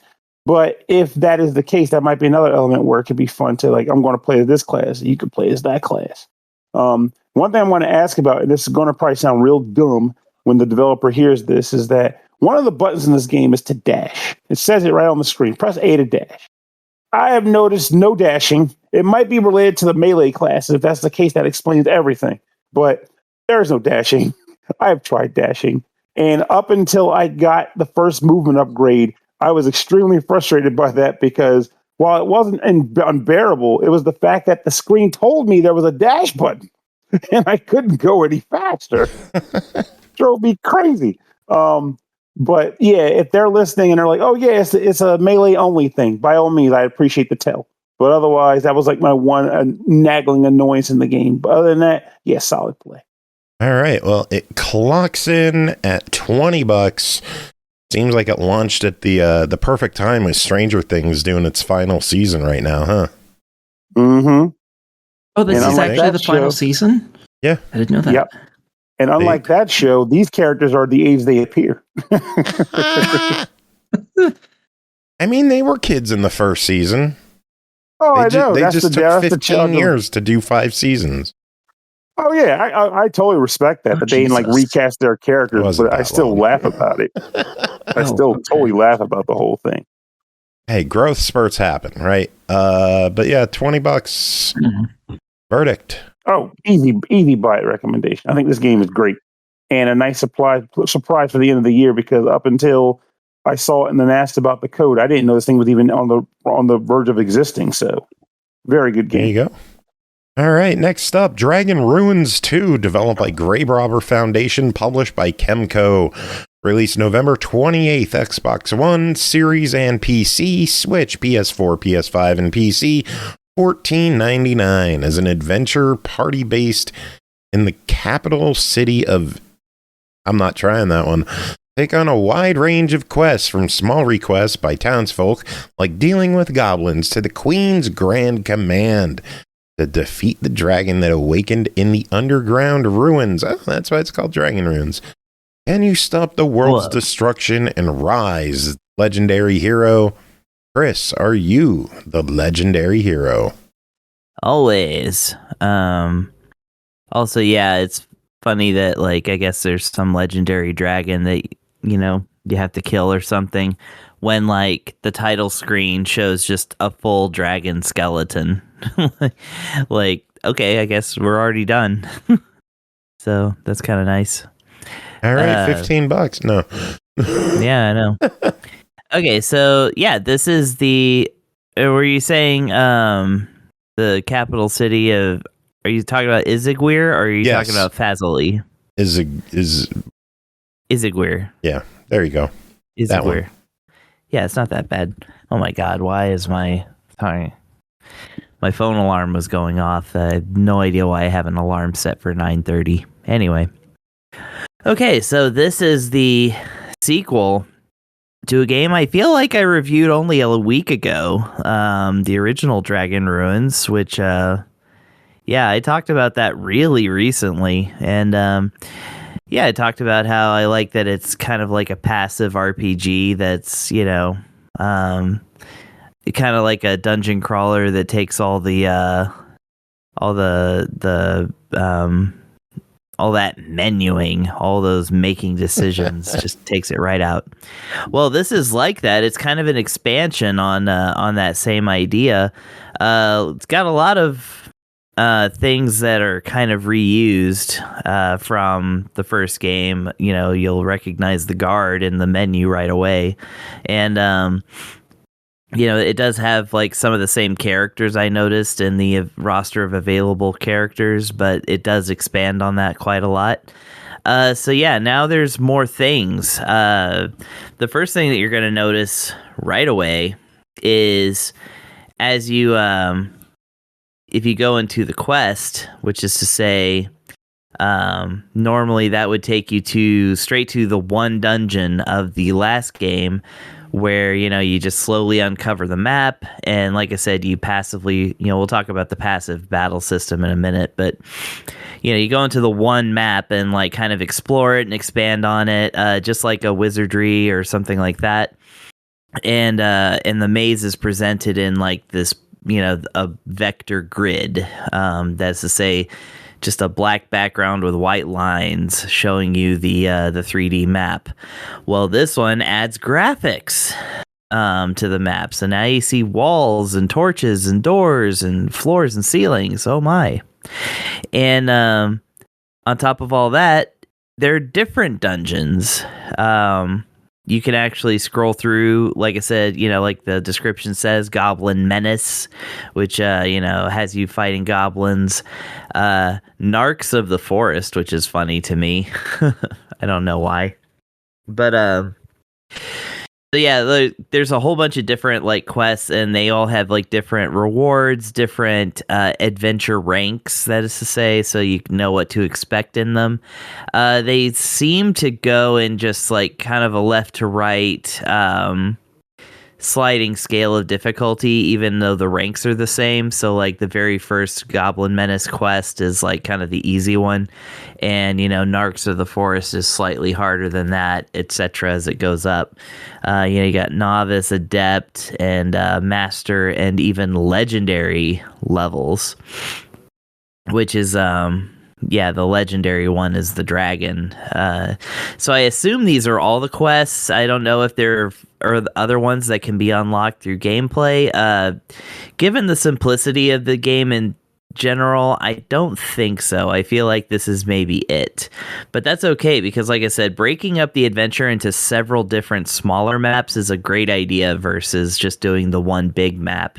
And plus it gives you a reason and an excuse to like kind of bring in different backgrounds and different enemies and things like that, so that you're not just, you know, always traversing through the first level, second level, third level, you know, etc.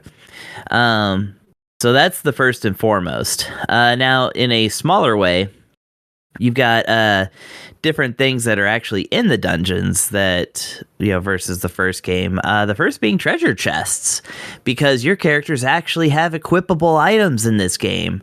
So, like, in the original game, if you recall, in the Town Hub menu, you would have the option to like go to, I want to say it's like the temple or something, to level up your character, or the guild, I think, levels up your character, and that costs money, right? So your character both has to gain the experience they need and have the money to pay for another level, which of course slightly increases their stats. In this one, you know, you do still have that, but now the blacksmith, you know, it used to be you just paid one lump sum to the blacksmith for your character to have better gear.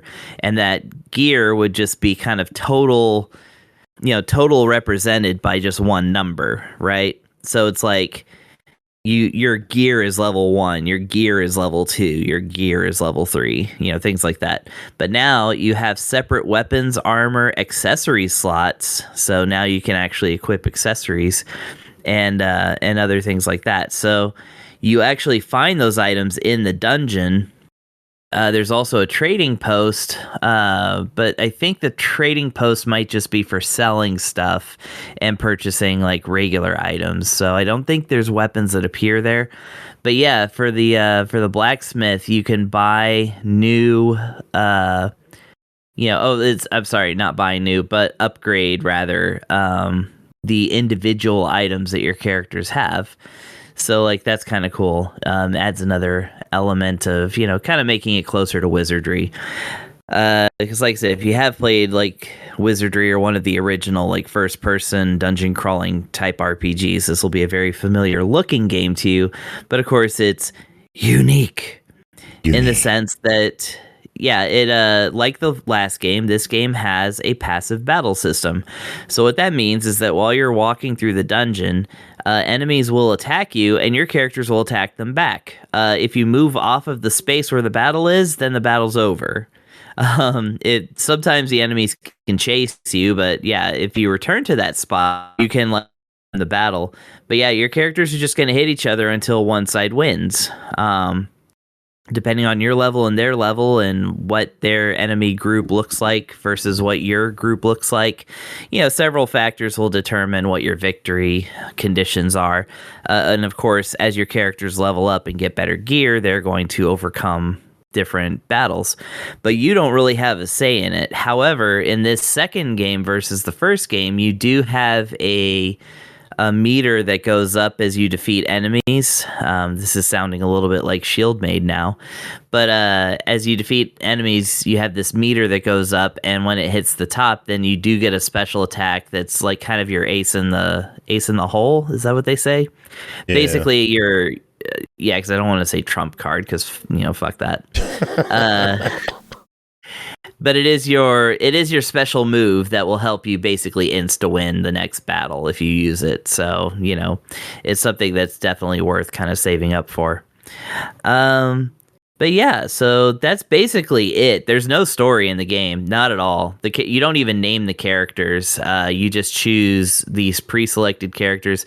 Now, in this game versus the other one, there's more to consider. For instance, like I said, there are treasure chests in the game. You need to purchase. I did it to myself this time.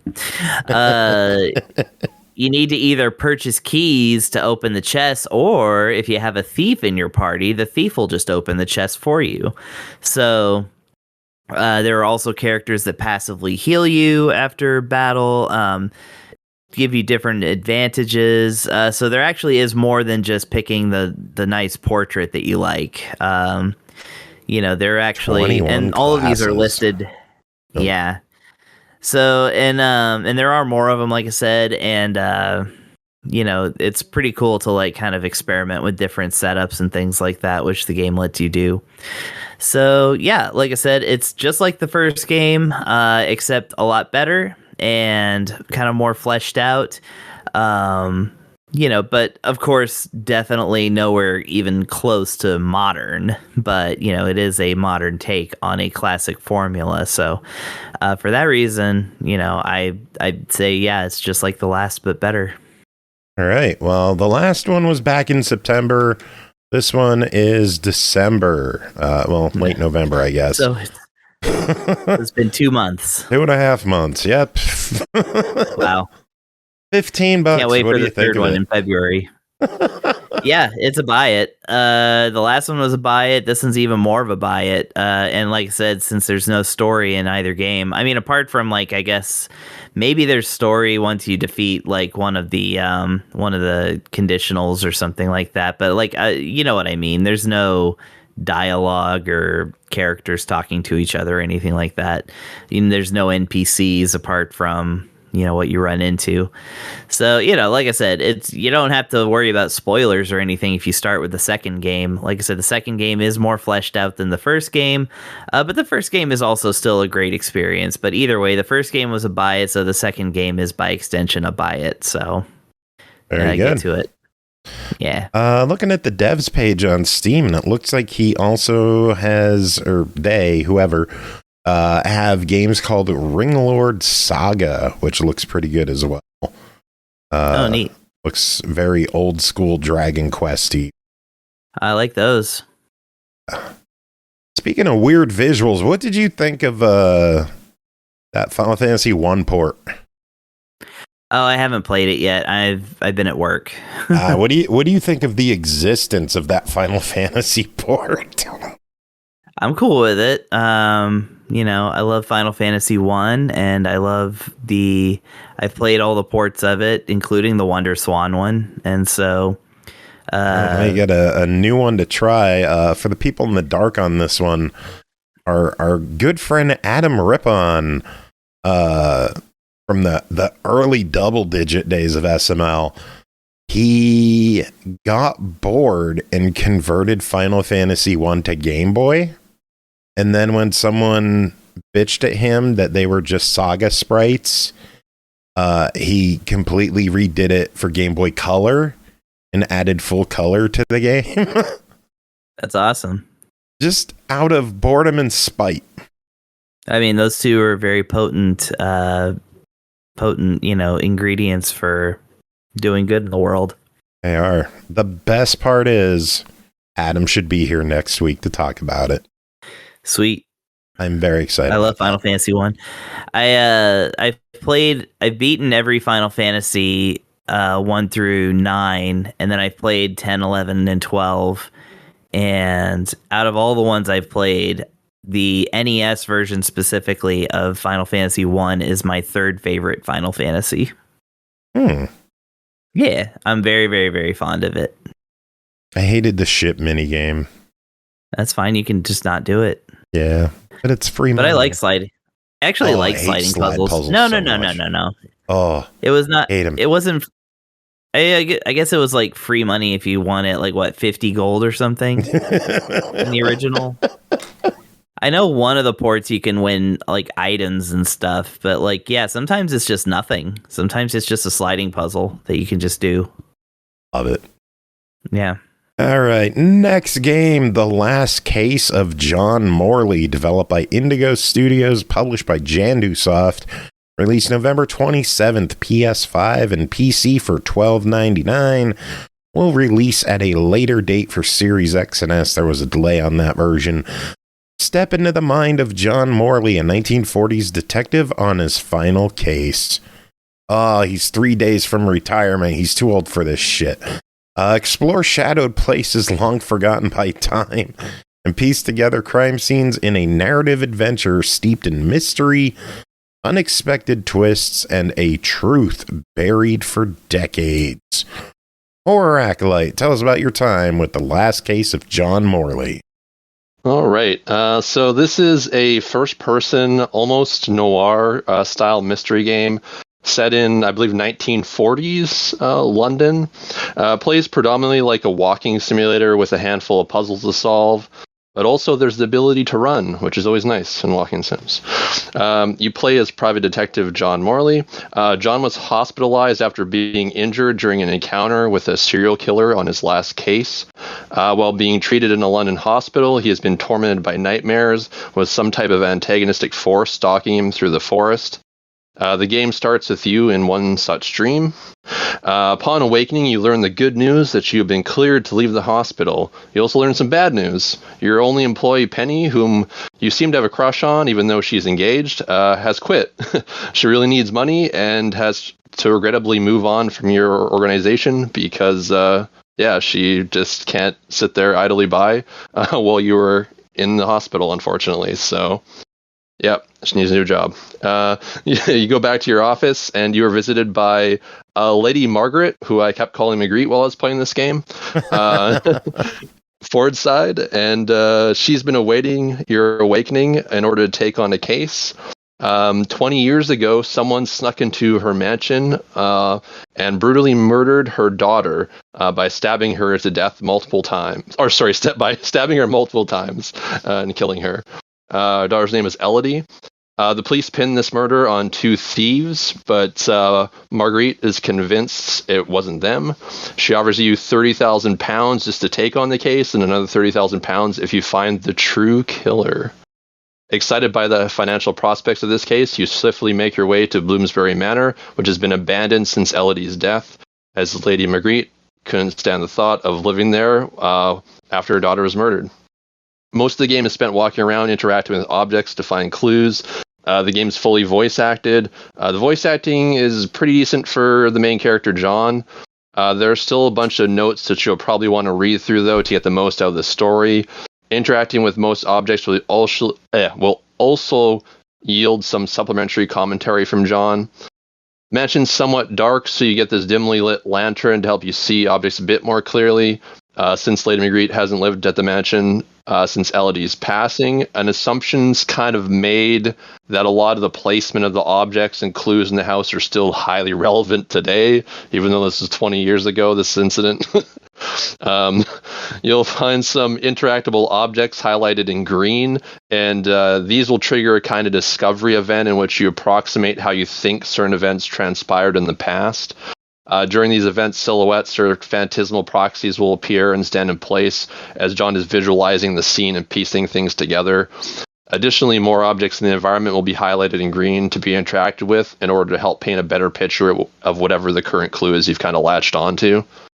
Once you discover a major clue or important character, you get a brief summary of them in your notebook. It's like just a little blurb, nothing too detailed. As you explore the mansion, you learn a bit more about the fateful night, along with learning a bit more about Elodie, who is quite the talented artist, but her work was very dark and evoked very grim feelings in those who viewed it. She also spent some time in a psychiatric facility, but supposedly recovered from the dark thoughts that plagued her, possibly in part due to a man named Walter, whom she took a romantic interest in during her time there.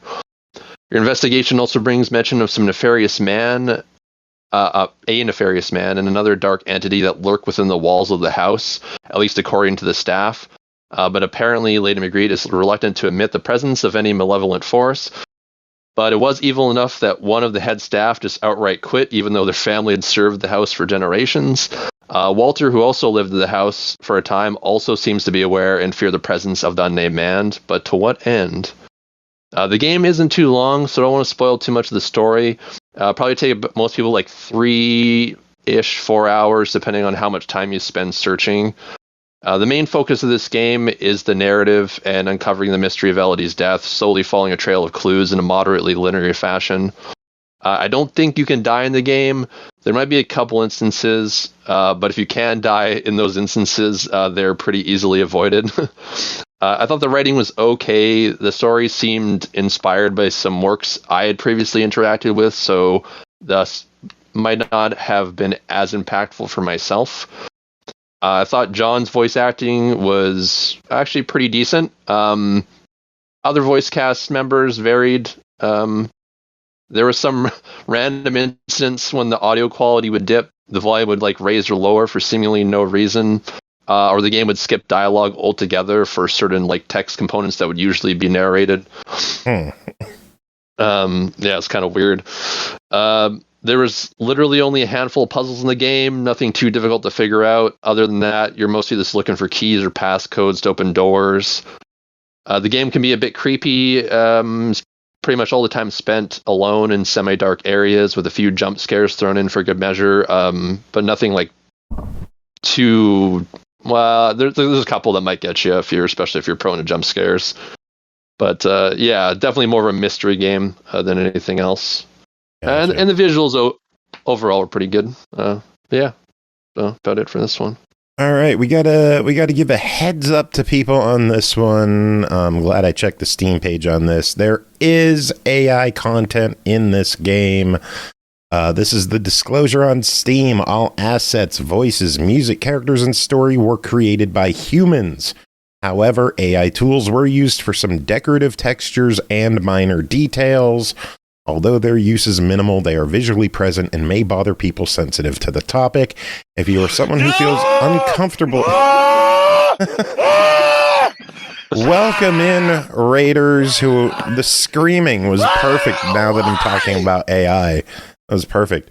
Welcome in, Raiders. Uncle Beeb in a party of 28. Welcome in, everybody. We were talking about Last Case of John Morley right now. We're about to make a verdict on it, but we are mentioning that there is AI content in the game, minimal according to them. But if you are bothered by the use, they recommend you take that into account before purchasing. All I can say to that is if it's minimal, why not just replace it? But $12.99, Last Case of John Morley. What do you think of this one? So overall, I would say it was pretty average for the genre. I think a lot of how much you end up enjoying this is probably solely going to depend on whether you've seen this kind of one work that I kind of mentioned that I'd interacted with previously that reminded me a lot of how the narrative plays out. And it kind of ended up being a letdown for me because I'd seen this before. But anyways, I don't want to spoil what that is. But yeah, I'd put it at a try it for that price. It wasn't bad, but yeah, kind of average overall. Sounds good. Yeah, it mentions it's a 3-hour game. 3 hours for 13 isn't horrible, I guess. Yeah, the writing was okay. Yeah, like I said, if there was more interesting puzzles, and it was a bit more engaging from that aspect, I would say it would probably be a buy it, but the puzzle aspect was very minimalist. I can't remember how many puzzles there were exactly. I want to say there was 2, maybe 3, and then most of it was just finding passcodes and stuff, and so mostly just a walking sim, as I was kind of saying. So I don't know, it was okay. All right, and again, AI use is there if it bothers you. I don't know. If you're going to use AI, just go all in and fucking use it. If you're going to have minimal, why bother? Go big or go home. I don't know. Anyway, next up, we have a 2-pack of Feardemic games to talk about. Next up is Garten of Banban 8 Anti-Devil, developed by Euphoric Brothers, published by Feardemic, released November 28th, Xbox One, Series X and S, Switch, PS4, PS5 for $9.99. You were tricked by your friends. After the latest events, you'll need to delve deeper into the mysterious establishment of Banban's kindergarten. Now you're completely on your own. Your friends are either dead or against you. From now on, you'll only meet new enemies who will make sure you never feel alone. Be careful in Banban's kindergarten. They are lurking in every corner waiting for you. The future of everything depends on you. Survive the most obscure levels of Banban's kindergarten and get closer to the truth. Aki, you're here for another trip to Banban's kindergarten. What's going on in Banban 8? This fucking game. Alright, so in this, you play as a parent who is trying to find their kid and is so stupid and inept it's been 7 games and you still haven't managed to do it yet because you're a dumb fuck. And if you're wondering, 7, but it was Banban 8. Yeah, they skipped a number. I don't know why, but they skipped a number. It is what it is. Yeah. So, yeah, in the last game, it seems like you weren't playing the parent, you were playing someone else. And in this game, the parent gets to meet that someone else. Woohoo, or something. And, yeah, you start off waking up in prison, held by Gravanians, which are these big Play-Doh people thing. Grenadium is the shit that everyone's injected with that turns them into these freak creature things for this kindergarten place. So these are all like Play-Doh, green Play-Doh dudes, basically. And you have to work your way out of there, which doesn't take very long. And then a car bashes through the place, you jump on it, and you get out of there. Why? The same reason everything happens in any of these games. Fuck it, why not? And then almost immediately upon leaving through the hole that vehicle made in the wall, it goes off of a bridge. Because fuck it, why not? That's why. And then you get to meet the guy who was playing hide and seek in the last game, and it has apparently been like a decade or something, and he hasn't realized it being locked in this closet this entire time. Yes, he's coming out of the closet finally. Good on him, because fuck it, why not? And 3 times. Yeah. Is that like your trend for this? Yes, because everything about this game is fuck it, why not? There is no logic behind any of these games. None whatsoever. Shit just happens. Why? Because it's gonna happen. It's just there for colors and flashy things to attract children's eyes.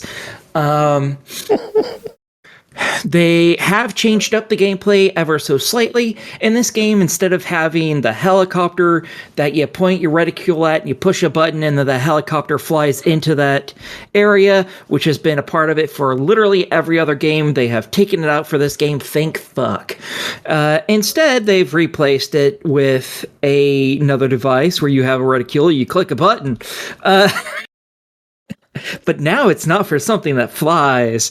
Instead, it is for something that basically zaps colored energy into the device that you can then mix with one other color or just use on its own. And you basically point it at another area, a TV screen that doesn't have anything on it but is colored, and you just basically have to match the energy that you've absorbed into that to fling electricity of that color into that TV, so it will open up a doorway. So yeah. Also, you can hit an occasional enemy with this or electrify something else for an enemy to be injured by it, things like that. Two enemies get injured by this and that's it. But still, that's still more than basically any other game. So, hey, that's something. And yeah, you interact with this new guy who is really weird. I can't even say he's really weird looking because he is really weird looking, but so is everyone the fuck else in this game. He looks like Play-Doh Jesus, I guess. What the fuck? Fuck, I hate that. And yeah, basically y'all get flung into the lower levels because apparently there's still lower levels than like the 20 levels you've already gone down throughout these games. And it turns out that Mr. Play-Doh Jesus here was supposed to be the main character for this kindergarten show, but the others got jealous of that, and that's why he was stuck in the closet for 10 or so years, because he has the IQ of a 2-year-old and doesn't starve to death, apparently. So now y'all have figured this out. You're trying to get him back where he belongs, even though he isn't quite sure if that's where he belongs. The only problem with the storyline is who fucking cares? He's not your child. You're supposed to be looking for your children. What the fuck is going on?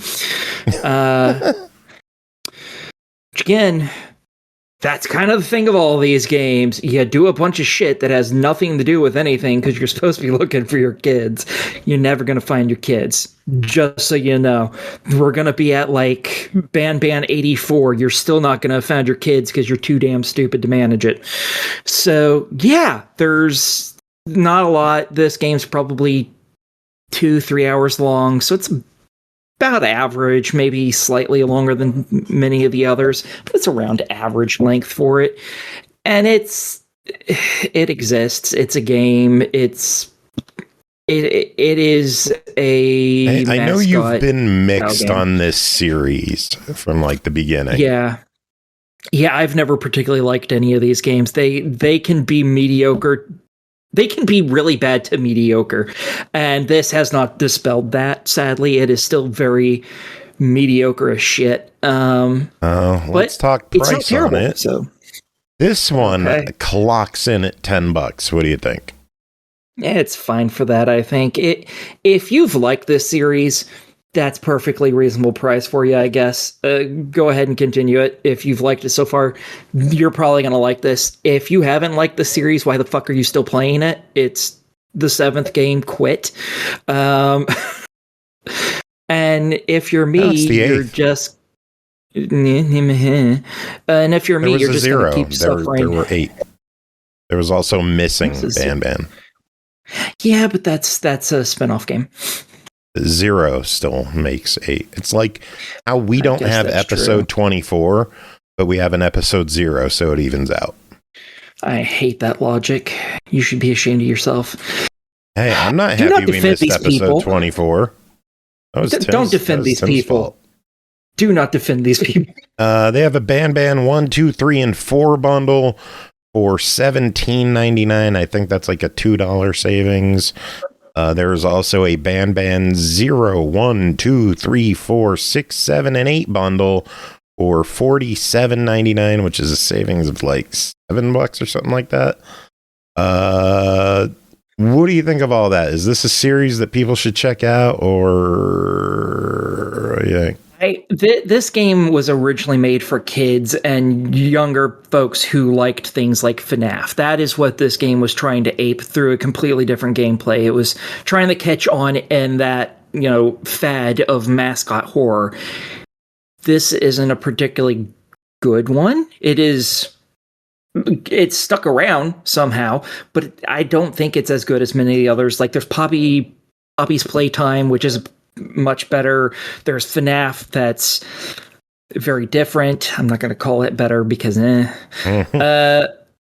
so I personally, if you're going to get this, I would suggest getting it on Steam on a deep discount, because I don't particularly care for these games. They exist, they're fine, but they're not like something I would actively go out of my way to buy. So I would suggest getting this on Steam on a discount, because God knows it probably has discounts of like 50 to 90% off at this point. Go do that. It's very mediocre. I like that I'm looking at the Banban 0 through 8 bundle, and it says the entire story, play through every console chapter, Banban, and piece together the truth behind it all. And I go on Steam, and they have 4 more games coming in the future. Fuck my life, another 4 of these fucking things. Wait, you're gonna enjoy these. One is a VR game, so you won't have to cover that at all. Garten of Banban VR Distorting Clay. So they also have Garten of Banban Last Ticket to the Abyss. That might be 9. Okay. Garten of Banban 5 is finally coming. Okay. And then I'm not gonna lie, I'm excited about this one. Karting of Banban. The fuck is that? Kart racing. Oh, I'm not playing that one. You can have that one. Karting I'm not playing. Banban. Well, it's only announced for Steam right now. It's gonna be on Xbox eventually. You get to play as your favorite Banban characters, each with their own unique features. No, fuck. Yep, I did it. You can't stop me. Next game, another Feardemic title with Kiosk, developed by Vivi, published by Feardemic, released November 20th on Xbox One and Series X and S for $3.99. Run the cozy rain-soaked kiosk and serve the meals to some very interesting customers. Keep the orders coming, soak in the eerie atmosphere, and try not to think too hard about what happened to the last guy who worked there. He's gone. Leave it at that. The job seems simple. Flip some patties, pour some drinks, don't ask too many questions. But the longer the night goes on, the more you notice something's not right. With each shift, you're getting closer to the truth, and you uncover the secrets without losing your mind or overcooking the meat. Horror Acolyte, how much meat did you overcook? Not too much, actually. All my overcooked playing has paid off. But yeah, Kiosk is a first-person cooking game containing horror elements and a slightly PS1 era visual style, but with cleaner textures. You have a lovely new job working the night shift at this tiny food kiosk on a quiet lane. The building consists of one main room with a public-facing service window to interact with customers, along with a single-lane supply closet. Nothing but the serene sound of the rain and the occasional customer to keep you company throughout the night. The controls are basic. You can pick up objects, throw them, or set them down. Other than that, there are only a limited set of interactions with fixtures and appliances. On your first day, you get a call from your boss, Michael, who wishes you good luck, since the last guy didn't last very long. Apparently began acting a bit odd, then just quit coming to work altogether, never to be heard from again. Your boss mentions he may have left some notes lying around, but you should probably just ignore those. Every so often, you'll hear the bell ring at the counter. A new customer awaits. Go up to the counter and take their order. Seems they want a hot dog. So you go back to the freezer, grab a pack of sausages, pick up a knife, kind of throw it at the hot dog package, bursting it open. Hot dogs fly everywhere. Not to be wasteful, I grab one off the floor, 5-second rule and all. Toss it on the grill. You'll hear the meat sizzle. If you hover your cursor over it, you'll see it say raw sausage, eventually changing to cooked sausage when it's finished. Not really any other indicators to say that it's done. And voila, a lovely hot dog. You give the customer their order. Oh, sorry, before that, I skipped a step. You have to, there's like a cutting board piece where you have to place like either like a plate or like other components like the buns essentially, and then once you've placed that on the cutting board, then you place like the ingredients onto those items. So in this case, you put the hot dog sausage onto the bun, and then voila, it's done. Give the customer their order, they thank you, pay you, and off they go. If you forget what people order, there's a little whiteboard on the side that displays the order. Each item dish has to be assembled on the cutting board. If cooked meat is left out for too long, it'll start to glow this green hue, meaning it has been spoiled. Might be time to throw it away. You can also burn the meat on the grill, so watch out for that. There's a cookbook on the table visually showing the steps needed to make each item, some being hidden at the start until they're able to be made. Other than that, there's no tutorial. You have pretty basic food options to start. Hot dogs, hamburgers that can have cheese, lettuce, ketchup, or mustard, along with soda or beer. You lock a few more as the game progresses, like coffee, salads, extra add-on items like onions, tomatoes. Nothing gets too complicated. So the game continues on like this, fulfilling orders, making small talk with customers, talking about the rain. Do you like animals? One guy will tell you jokes each time he sees you. Some of the patrons are regulars. Actually, most of the patrons are regulars. Commenting on the previous employee, or saying that he got a little paranoid and kind of odd near the end before he quit coming to work. And then eventually an alarm will go off, signaling the end of your shift. And then you get to leave and then go on to the next day. Game is very long. Takes about 1 to 2 hours to finish. Don't want to spoil too much of what happens. But you do get to learn a bit more about what happened to the employee you replaced. A lot of the horror elements in this game come from the nature of the job itself, being alone working a job at night, and a handful of mild jump scares. There are also 2 additional game modes, Endless and Relax mode. On Endless mode, you start with a limited timer, and you add more time by finishing orders, seeing how many orders you can finish before the time runs out. I'm not sure what the point of Relax mode is. maybe just to prepare food without talking to the customers, since I don't think there was any time constraints really in the story mode. If there was, I never really ran into any restrictions on that myself. I think I understand what this game was going for and trying to replicate the feeling of how a monotonous service job at nighttime can be unnerving. Even though it was somewhat effective in doing that, I just didn't think it was that engaging. It also never really pushes the tension into the realm of being actually like frightening, at least not to any considerable degree. The story itself, well, or maybe lack thereof, was kind of bland, along with the characters. But then again, as I was kind of saying, maybe it was meant to seem mundane and grounded to really encapsulate that workplace experience. The controls were passable for console. On story mode, they were fine, but if you were going for like a high score on endless mode, they might become a little awkward. I think you need to be looking for like a casual cooking game for this to be kind of a worthwhile experience. But even then, I don't know. No, the bright side is it's only $4. What do you think?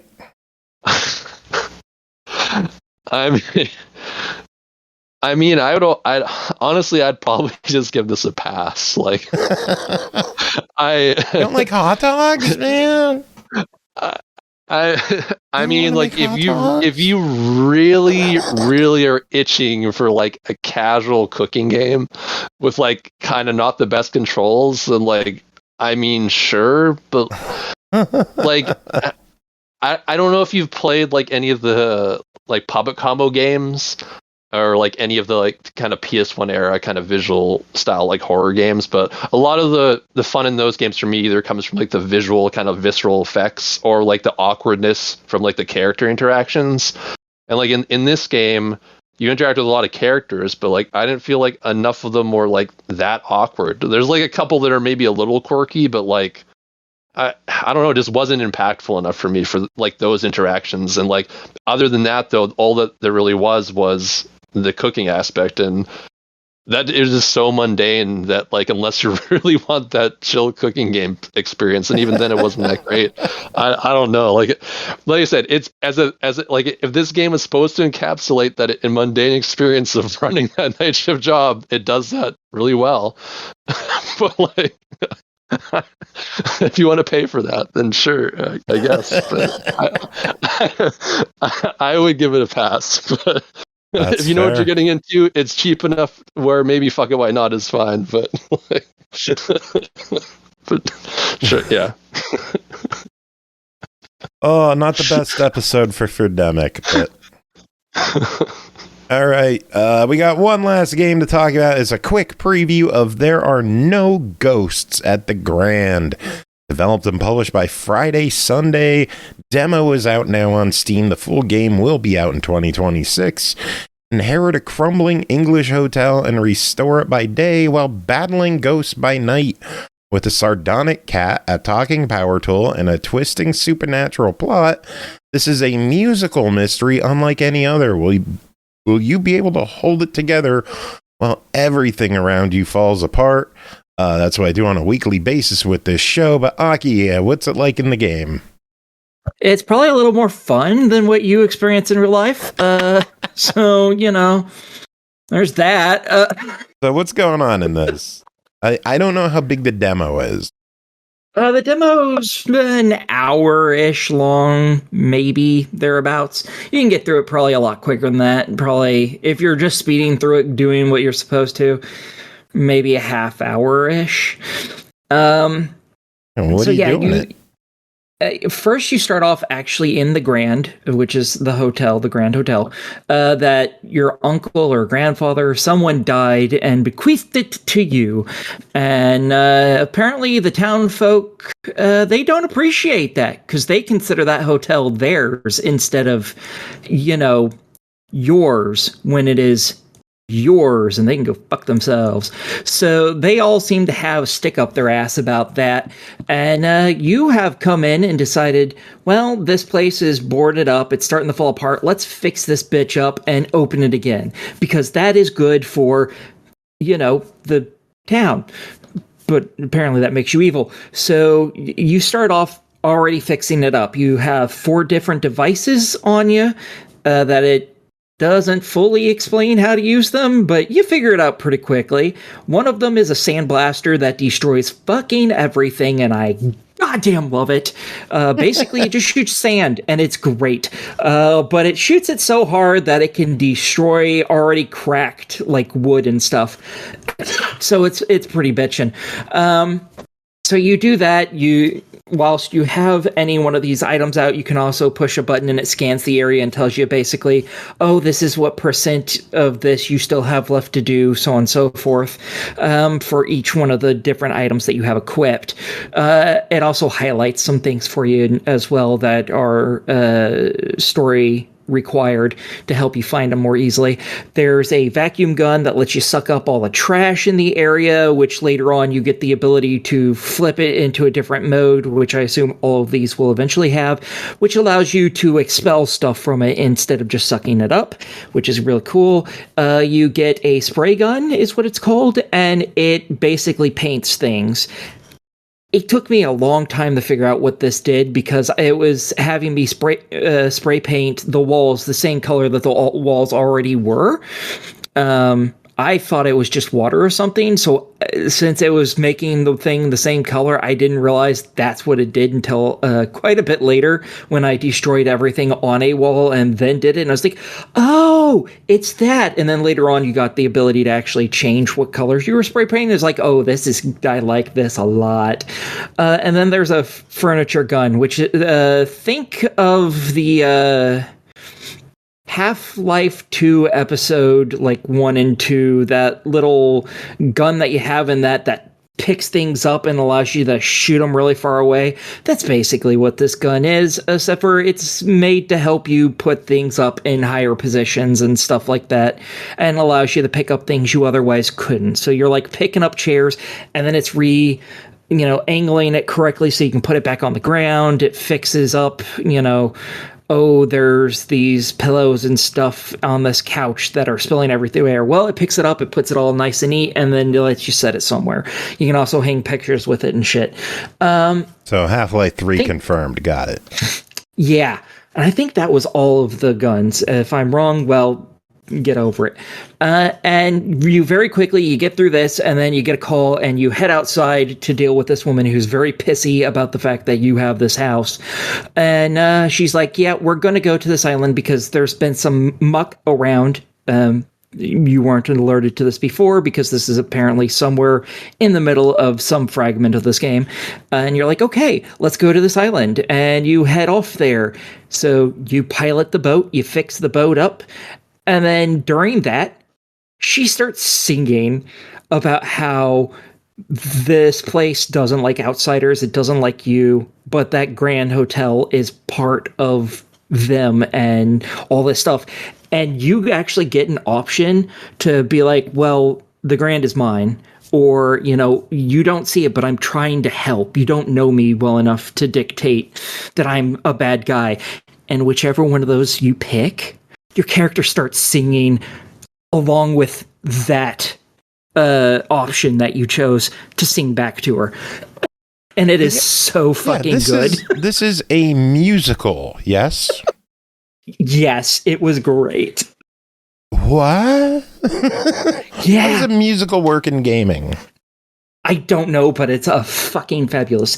Because during the boat ride, at first I thought it was just a radio playing, and then I was looking around trying to figure out where the next waypoint was that I had to drive the boat towards, and I saw her mouth moving with the lyrics. I was like, oh shit, no, she's fucking singing this.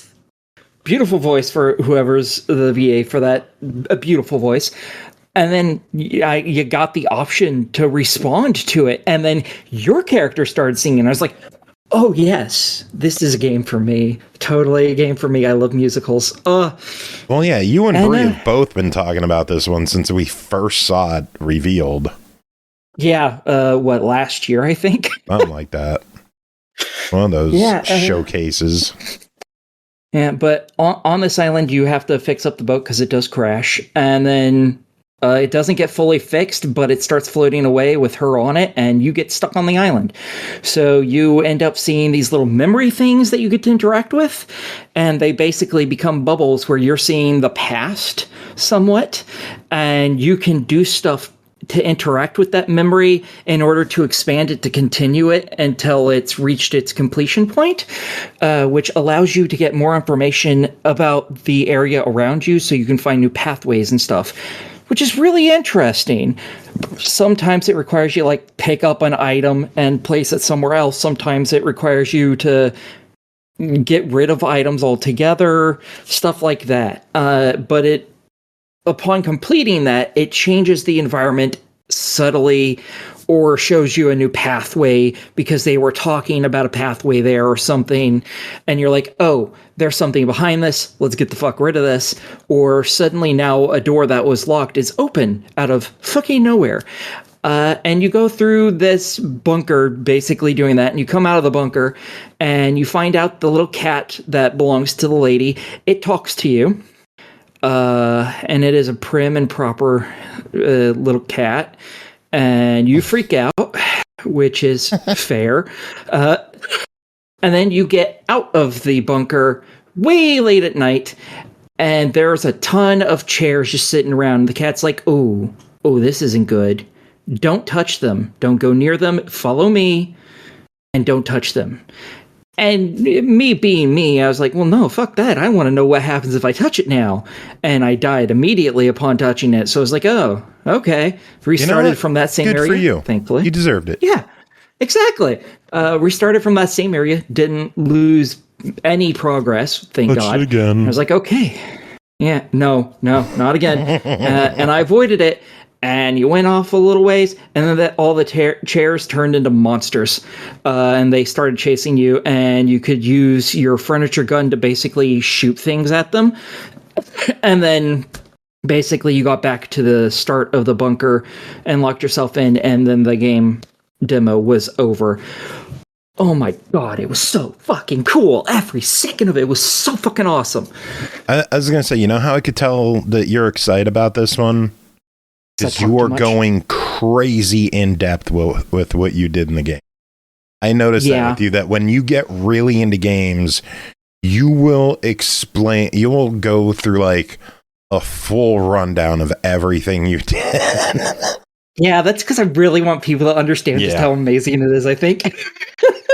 I've never noticed that. I'm guessing I don't even need to ask, but this one will be out next year, 2026. Should people wish list this, follow this, ignore this? Should they grab the demo? What do you think? Definitely grab the demo. It is so fun, so fucking fun. And then wishlist it and buy it when it comes out immediately.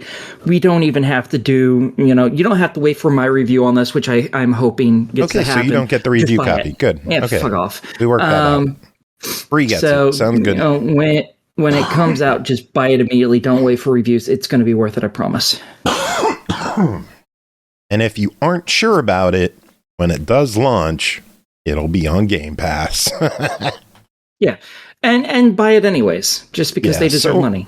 So far, it's just announced for Xbox, Series and PC, as well as Steam. No other platforms announced yet. I'm sure it'll hit them later on, but I can't wait for this to come out. I'm so fucking excited. And I am excited that the show is over. With that, we are done with this episode. We made it through. Huzzah. Big thanks to all of y'alls for being here and Andy for coming on, doing his thing. It's December, so I get to start playing SML Christmas music. Hooray. Yay. You know what? That's fair. It is December. You get that right. Fine. I don't know if I'm going to get any new Christmas songs this year or not. I'm going to have to see if Norg's free to throw something together. You probably have like 2 full CDs worth of music at this point. Songs from the years of doing this show. How many songs do I have? Fucking 39 songs. Yeah, you definitely have about 2 albums Christmas worth then. themes. Jesus. Yeah. I mean, they're not all winners. Like, every track from Home Alone 2 playing at the same time. That's not a good one. It's funny. I don't know if I've heard that, and I don't know if I want to. Oh, I'm going to throw that on first for music tonight, then. I'm not going to play the whole thing because it's 7.5 minutes, but I'll play Jesus 20 seconds of it so you get the idea.